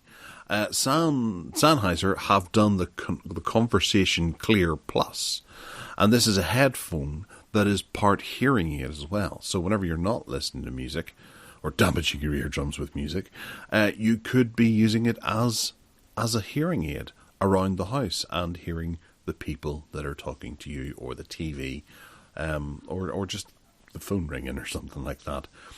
And I kind of like this. They are pretty expensive, mind you, sitting at about $850. Calm down there, Ted. Yeah, they look like a pretty good solution. And anyone who is looking in the market for both a hearing aid and a quality pair of headphones should maybe take note of these, the Conversation Clear Plus headphones. What do you think, Ted? Are you in the market for a pair? No, not really. The whole my mum and dad wear hearing aids, but they don't listen to music, so they wouldn't need the other bit. But yeah, I guess for someone that did, that would be the way to go. One thing is that they are in canal earpiece thingies, and they only, I think I read somewhere, they only last 9 hours. 9 hours before recharging. So, yeah, most part of it, if you're leaving them in your ears all day for the active noise cancellation and the focusing in on conversations and all the rest of it, that's all very clever and really good. But if you've got perhaps you need to have two pairs, don't you? So when you're charging the other one, you put the other pair in. But yeah, it's nice to see these things moving forward. You're right, and I'm sure that they sound great for music as well. Is that a switch on the side of them? So, is it a physical switch, or is that something else? I'm pretty sure it is. Yeah, right. yeah. So you switch it one way for music and one way for hearing aids, sort of thing. It must be, but I don't know whether or not it's one switch for both units that are in your head. But I know that Sony are doing a similar style device or set of devices. And it comes in a wee charging case as well. So I imagine the battery time that you're quoting there is of the units outside of the battery case. Oh, okay. So you can put them back in the battery case whenever you're driving or something like that, or you're sleeping and get them charged that way. Okay. Yeah. Pricey, aren't they? They are. But they look quite good, and it's nice to see these audio manufacturers feeling the confidence to be able to move into something that is actually really handy for people.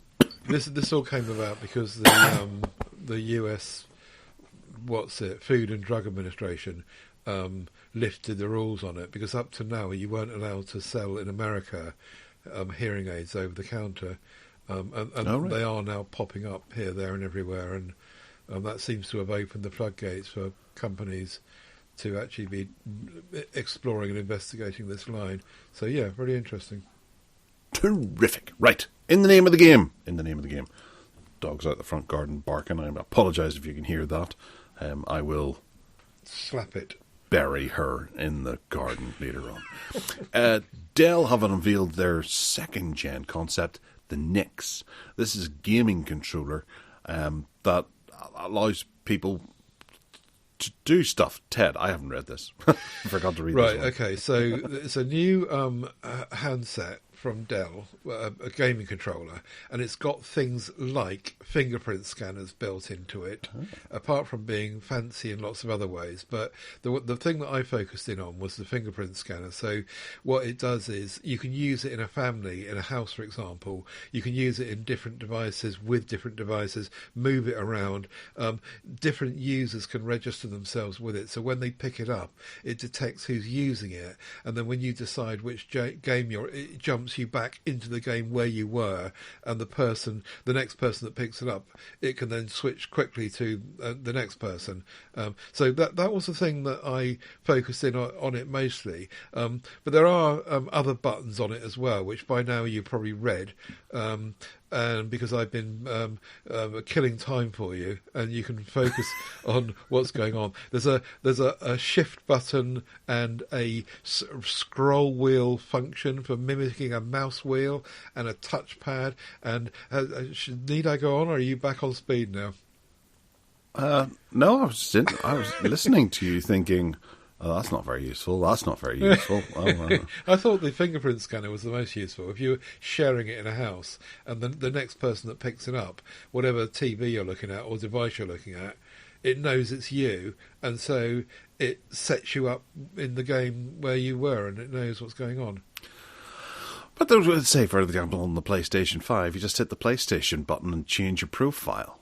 My son and I do it quite frequently whenever he can't install a game or something like that because he's too young. I'll change over to my profile, install it, and then hand it back to him.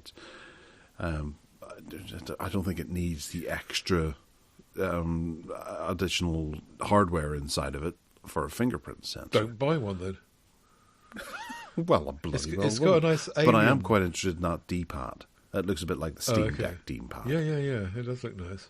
It's got an alien face on the front as well. Okay. That's because they make Alienware stuff. Right. Well, that's terrific. We'll move on to the next topic. Unfortunately, we have something sad to mention, and it's worth mentioning because he was a big name to me whenever I was growing up, and that was Archer McLean has passed away at the age of 60.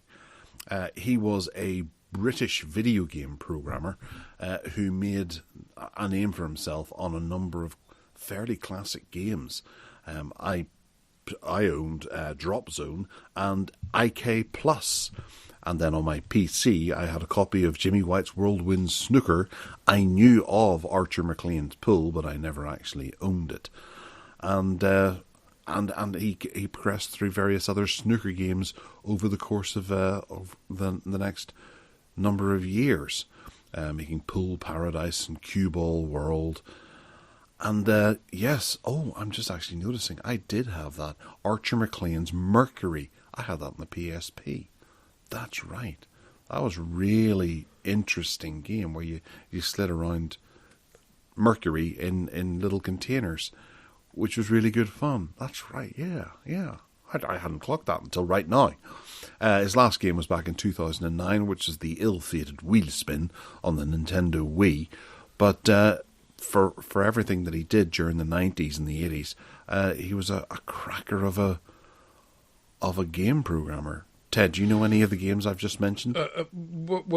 Firstly, it would seem interesting that this guy had been not working for anyone else, but just working on his own, sitting in his front room, in his studio, designing these games. Because if you look at the pattern of his releases, from 1984, 86, 87, 91, 92, 90, there's 8 or 9 devices over a long period of time. Each one he's sat there just doing on his own, and you'd expect someone these days, I guess, to be working for a company doing this, but no, he's sat in his loft at his desk doing this on his own. And yes, in answer to your question, I do remember the Jimmy White snooker games. Don't remember anything else, just the snooker. I tended to be, back in those days, into sports simulations, and so yes, I do remember those. And as I remember them, I wouldn't swear to it, but as I remember them, I do think that they were very good and well done. Yeah. I always remember Archer McLean Poole it was always on the budget label by the Hit Squad, and I picked it up a number of times, but never actually purchased it. Right. Perhaps you can back now. in the day. Yeah. Well, probably. It's probably available through GOG or somewhere like that, or it's available on the Amiga, which you could emulate, I suppose. But he wrote a column for Retro Gamer magazine as well, which I don't actually remember reading, but I stopped reading Retro Gamer years ago when it became a wee bit too expensive. Oh no, hang on a minute. He did work for someone. He worked for Awesome Studios, but he But is that not what his was called? Oh, okay. As you were. Awesome Games. Well, I wonder what he died of. 60s. It's a young age, really. It's very sad. Yeah. And he made the legendary IK Plus, a game where I think there was a cheat where you could put in a couple of keys and your opponent's trousers would fall down, and you would have the upper hand. It was a great game, IK Plus. It was a fighting game. It was set in Japan, where you would do martial arts fighting. I had it on the Amstrad years ago. Ooh. Great game. Very nice.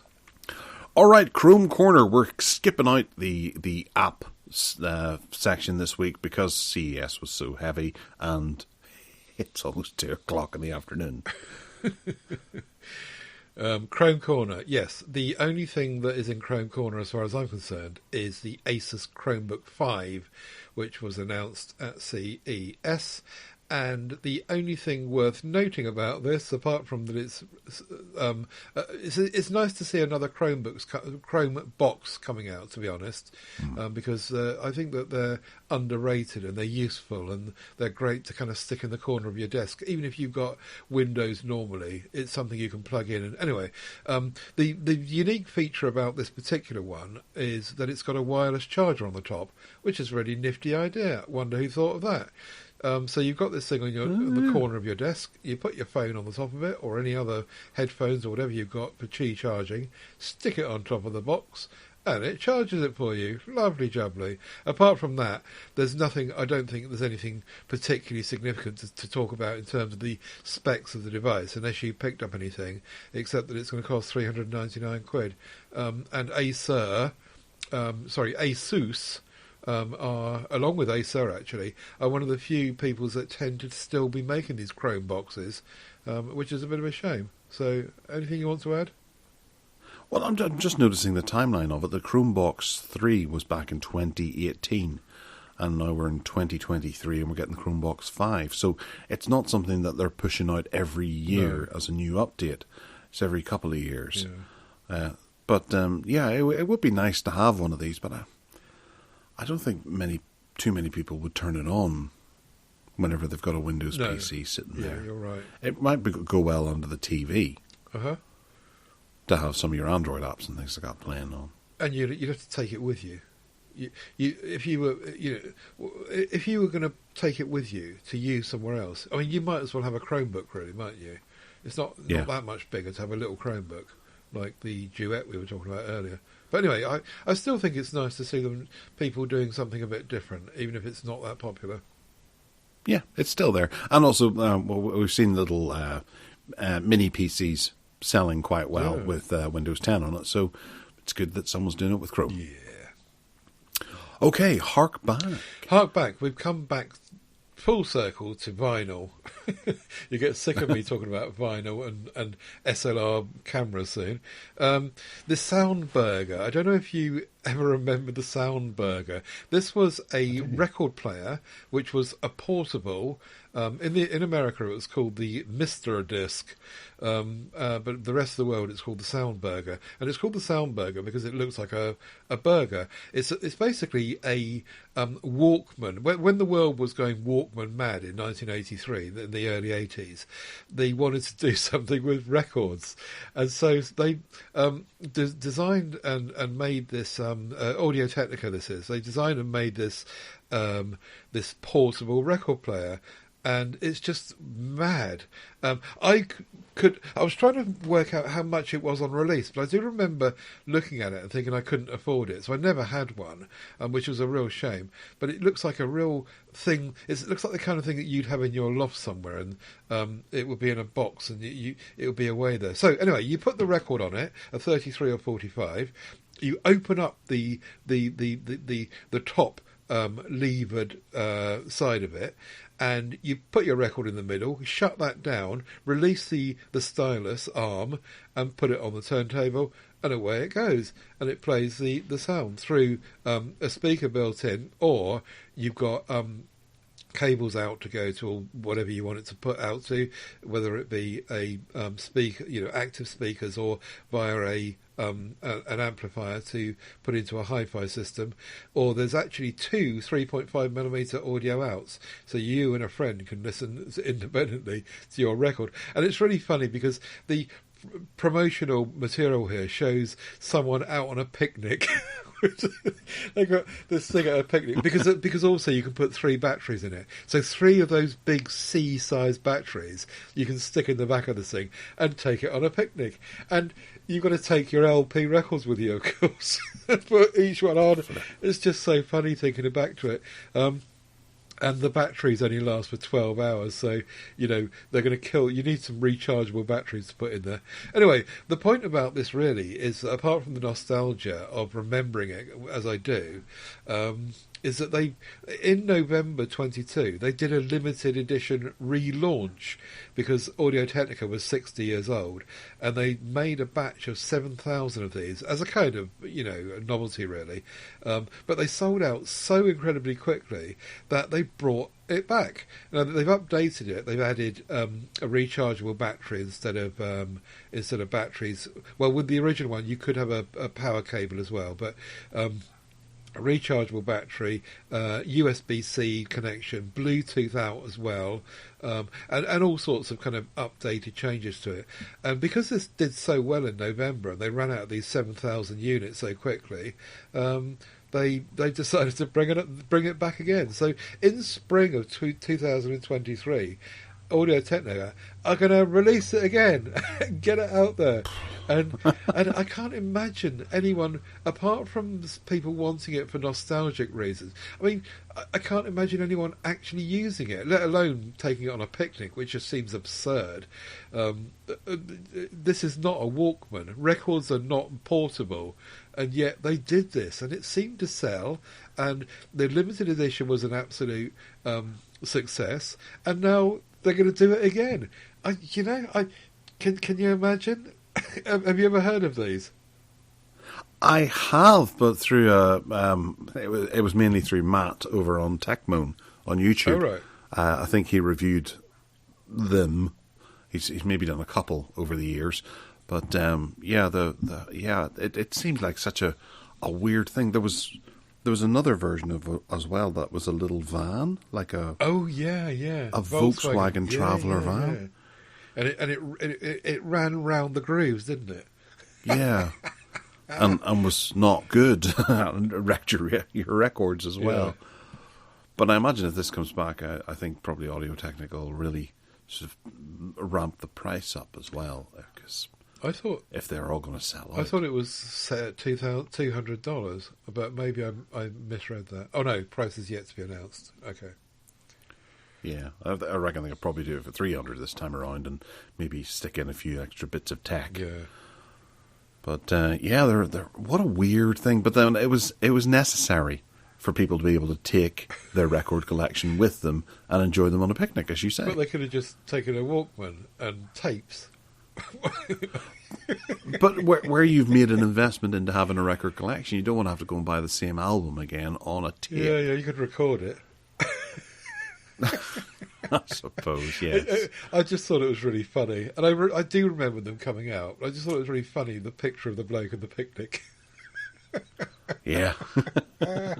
Take your record collection down to the local park. Terrific. 12 hours of battery. But yeah. Bizarre name as well, Sound Burger. Obviously, I understand from the burger, 2 baps and a piece of meat in the middle, but Sound Sandwich might have been a better. Yeah. And why Mr. Disc in the US? Because actually burger would have been probably a better thing for the Americans, where the burger seemed to have started from, I think. Is there not something about the word burger in America? You're only allowed to use burger if it's got a certain amount of beef or something. It's like why McDonald's aren't allowed to call them burgers. They have to call them meat patties or something like that instead. I don't know. Someone told me that a long time ago, and it made sense at the time, but perhaps it's not true. Anyway, I couldn't.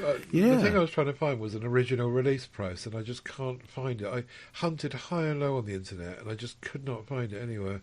And I can't remember. All I can remember is that it was too expensive for me to take seriously, even if I was going to get one, which I didn't really want one. I think I thought it was just as silly then as I do now. I wonder how much they actually retail for now. Have you checked eBay to see if there's any available? Yeah, there was one for $250 that someone was selling on eBay, and up. So yeah, but now they're going to do a relaunch. I guess that they'll come down in price for second sellers for nostalgia. Anyway, You going to try and get one? No, I think it's just a bit daft. I love the idea of it, but to waste $200 on or £200 on one, I don't think I'd be doing that. Particularly as you say, you hope that they would put a half decent stylus in it, re-releasing it, but you don't know. Most of these record players, as you say, these cheap ones, these portable ones, all knacker your records. I was reading an article over Christmas actually about this bloke that had been given one for Christmas and felt as though he should use it, and he knackered the records he used with it. The stylus was so crap, it just carved it up, and it's a bit of a shame. But perhaps they'll make it good. I'd much rather have my project. Well, I've found a quick write-up on one over on Reddit, actually. These are not the most obscure players, but they are expensive, going for $300 plus easily on eBay. You might be able to find one for $200, so it doesn't say the original price. No. It is more talking about I couldn't find it anywhere. I was looking at adverts as well, original Japanese adverts, because they were really big in Japan. And even on the adverts, there was no yen equivalent or anything. I just couldn't track it down at all. Anyway, not that it really matters, but... No, but it would be nice to see whether or not they were a cheap thing back then, or if they were modestly priced. It would be interesting to know. Yeah. Did you, the listener, ever buy one? Yeah. Do let us know. We would like to know what you paid for it. Show us your receipts. All right, bargain basement. There's a couple of things. One peculiar one, you have to take note of where you're clicking on Amazon at the moment, because if you follow the links that I've put in the show notes, you can find the Samsung Evo Select 512 for $37.99. But if you try to purchase the 256GB version of it, it'll be £37.49. Whereas if you follow the link I've put in the show notes, you can find it for $17.99, which is weird. And if you try to buy the 512 version from that link, it'll be £70. They seem to be confusing. Pretty much the same units sold by I think it is Amazon, isn't it? Yeah, it is. But they're their prices are out of whack The- for the other models on their relevant pages. The pricing of the ones that you linked to, they're really good, aren't they? They are. I picked one up, actually. I got the 256 gigabyte one for $17.99. It's currently sitting in my Amber Nick, full of retro games. Okay. Wonderful. Very nice. Yeah. 512 gigs for 37 quid. 38 quid. Very nice indeed. Top notch. Good for security cameras as well. Get loads of footage on there. Okay. I went hunting for the thing with the biggest reduction on Amazon. Okay. And I found a projector. The Eliphas 5G and Wi-Fi DLP portable projector with Bluetooth, which was 71% off. Even more, actually, because there's a £40 voucher as well. So 830 quid this was, down to 199 with the voucher. And I thought, Wow. good grief, why has that dropped so much money? And I guess the answer is it's getting a bit old and people don't want them particularly, and the battery's probably not very good. I don't know. But it's really cheap. If you wanted to have one of these little projectors, then that's a really good price based on the original selling price. Comes with a little tripod, and you can hook up your phone to it by Bluetooth or other devices. You can even use it with 5G if you want to. So I suppose if you were camping and with your record player and you can hook up to Netflix with your 5G and watch some Netflix as well. So yeah, interesting little device, and not sure why it's so reduced, but I'm guessing it's just because people don't really want them. Well, just having a look at some of the pictures that people have taken. I know it's a hard thing to take a picture of because you have to dim the lights in order to be able to see the image, and then you're taking a picture of a bright object in a dim room. Yeah. So the pictures do tend to be quite grainy, and I think that adds a lot of grain to the actual quality that you're seeing displayed on the wall. Right. Or inside your tent. Yeah. I like the idea of these because during the summer, you know, you can if you could get a decent one, the one that was, I can't remember who it was that made it, but you could use it during the day, and you could have the football on and on a huge screen, and your mates around sitting in the garden drinking beer, rather than being in the house.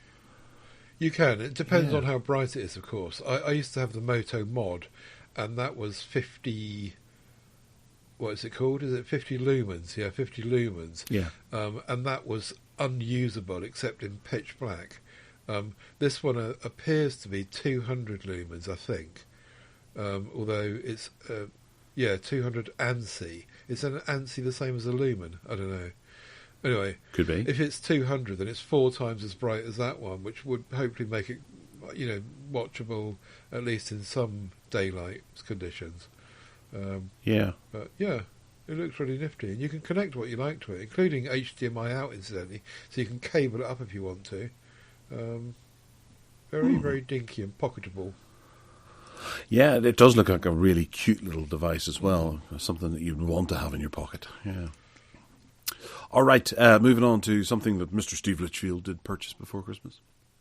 Was the Anker power bank with a 2400 milliamp hour 3-port portable charger with 140 watt output.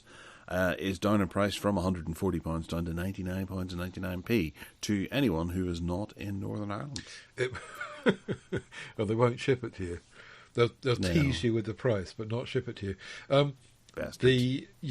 It makes you wonder about Anker, doesn't it? Because this has gone up and down so much, and 99 quid, it seems to be the price it's settling on now, because we had this on the last show, I think. If you look at the Keeper tracking on it, it's just up and down like a bride's 90, isn't it? It's serious up and down now. Anyway, so yes, it's a nice unit, and Steve swears by it, and he likes the smart digital display on it, so he can see what's going on. But very nice. Good looking device. What's Gore Sun, never heard of them. Bluetooth Kids headphones, which look really nice actually, half price pretty much, from 30 quid down to 16.99. And they just look really nifty and neat. And if you've got kids that want some headphones, the interesting thing about these also are that not only are they wireless Bluetooth headphones, but parents can, if they want to, limit the output noise to 85 decibels. And it's also got a 3.5mm audio socket as well. So yeah, fairly simple pair of headphones. Not smart in any way, I don't think. Just simple and straightforward, and a good price at the moment. So these kids' headphones, if you scroll down the page, they seem to be doing a lot of these now. So lots of different bright colours and cheerful. Yeah. They seem to be focusing in on smaller children wanting to be in on the kind of headphone thing, don't they? They do, yeah, and but there's a really small window that you can get away with giving baby-looking headphones to a young child. Yeah. I have a decent pair of these very light blue kids' headphones. My son won't wear them, Right? because they do look too babyish. He wants a proper pair of black ones. With RGB or something on the side. He's just too old, isn't he? But it's been like that since he was about 5. Right. These are geared up for very young kids. You can see from the pictures. They've even got removable pair of ears on top. So I'm guessing that the kids being showed in the picture here probably are about, I don't know, 3 or 4 years old. So, really, really young kids. Yeah. Well, I've got another Anchor thing here, which is a 4-port USB 3.0 ultra slim data hub for your MacBook, your Surface Book, or your PC, laptop, or whatever. And it's down in price from £12.69 to £11.65. And again, there's a 15% off voucher that you can apply to take it down even lower than that again. This just looks like a pretty simple little 4-port plug. It doesn't have pass-through on it, which I suppose would pump up the price if it did. But it's something that's easily throwable into your bag and could help you out of a spot if you absolutely need it. If you need to hook up a few extra bits to your laptop on the way. There's actually it's a ThinkPad. I thought it was the back of a TV someone attached it to. But yeah. Looks pretty good, and it's dirt cheap. We bought one of these just recently, actually, and because my mum and dad have got a Windows computer, and they'd run out of USB ports, and just plugged it in and worked. They needed to plug in an extra speaker or camera or something, and it worked fine. And they've got 3 extra ports out of it. Really nifty little device. As you say, not super powered or anything, but it does the job. USB 3. Yeah. Dirt cheap. Indeed. Just a quick note to say that my Motorola Edge 30 Neo, my phone of the year, is back down to 299 quid from 349 again on Amazon. So go and buy one. You know you want to. Next. All right. Keeping up with the NVMEs, this is the Crucial P3 2TB M.2 PCI Express Gen 3 NVMe internal SSD. 2 terabytes is down in price. Even at £160, I still think that's pretty darn good. But it's actually at £109.48. That's up to 3,000 megabytes per second of read speeds on there. That's a lovely looking device. I would wish I had one of those inside my PC. I think you can get up to 4 terabytes as well. The 4 terabyte version is £262, which isn't as big a saving as what you're getting on the 2 terabyte one, but it's great to see these NVMEs becoming realistically priced for people to get and stick into their machines. And generally, you have 1 or 2 slots on your motherboard to be able to put these into, so why not get as big a one as possible? And 2 terabytes is really quite nice for not a lot of money. Very nice, yes. Well done indeed. The last thing of the day is a Elgato Stream Deck XL with 32. Oh, I've heard of those before. With 32 buttons. And the reason I brought this on is not because it's particularly cheap, because it has been cheaper. 185 quid down from 230.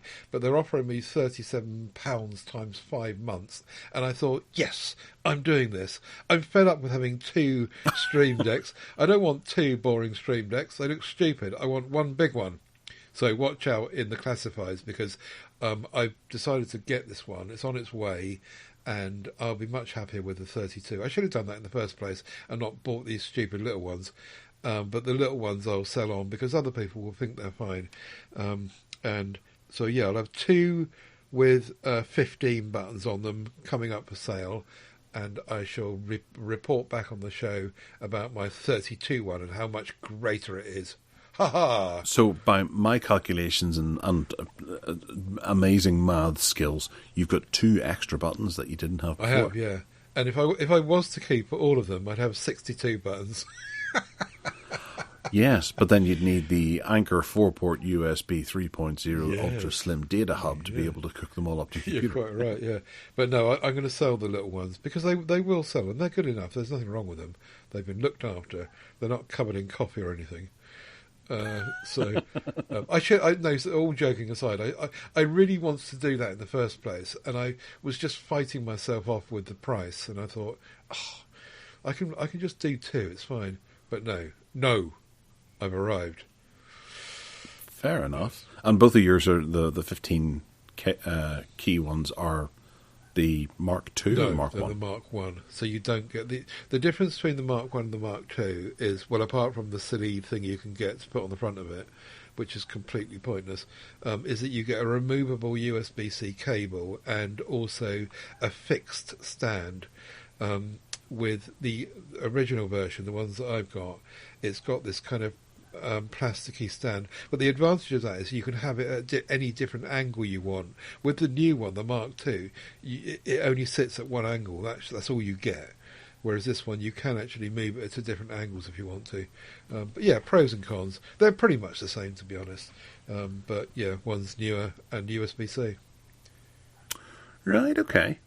Good bargain. You'll be able to sell one on PSE, I'm sure. Indeed I shall. I might talk to you after the show about the other one. Uh-huh. Right. Okay, well, if you want to get in touch with us, you can by emailing us at gareth@techaddicts.uk. You can also find us on Twitter as well. That's techaddictsuk. And then, of course, I am on Twitter too at Gareth Miles. That's GarethMyles. I also have my GarethMiles.com that also features a Y instead of an I for those who do get mixed up. I don't know if there is actually a Gareth Miles with an I.com. You're looking it up now, aren't you? I am. Talk amongst yourselves. While you're doing, I could register that too. Maybe. While you're doing that, I'll just tell everyone that they can find me at tedsalmon.com. And everything I do. Do join us in the MeWe group. Let us know what tech you're using and join in the conversation there. Links in the show notes for that as well, and from tedsalmon.com, as well as all the audio podcasts we do, and all the MeWe groups, and all the fun we're having. So don't miss out. And if you want to buy me a coffee, thank you so much. It's at paypal.me/tedsalmon. Have you found it? I have, yes. It's Gareth Miles. It's a blogger site from 2011. Doesn't seem to have picked up much traction, but it's probably still doing better than mine. Yeah. All right, yes, wonderful. And we will speak to you all next week when we'll be back for another heart-pounding show. Very exciting. Take care now. Very exciting indeed. Goodbye. Bye.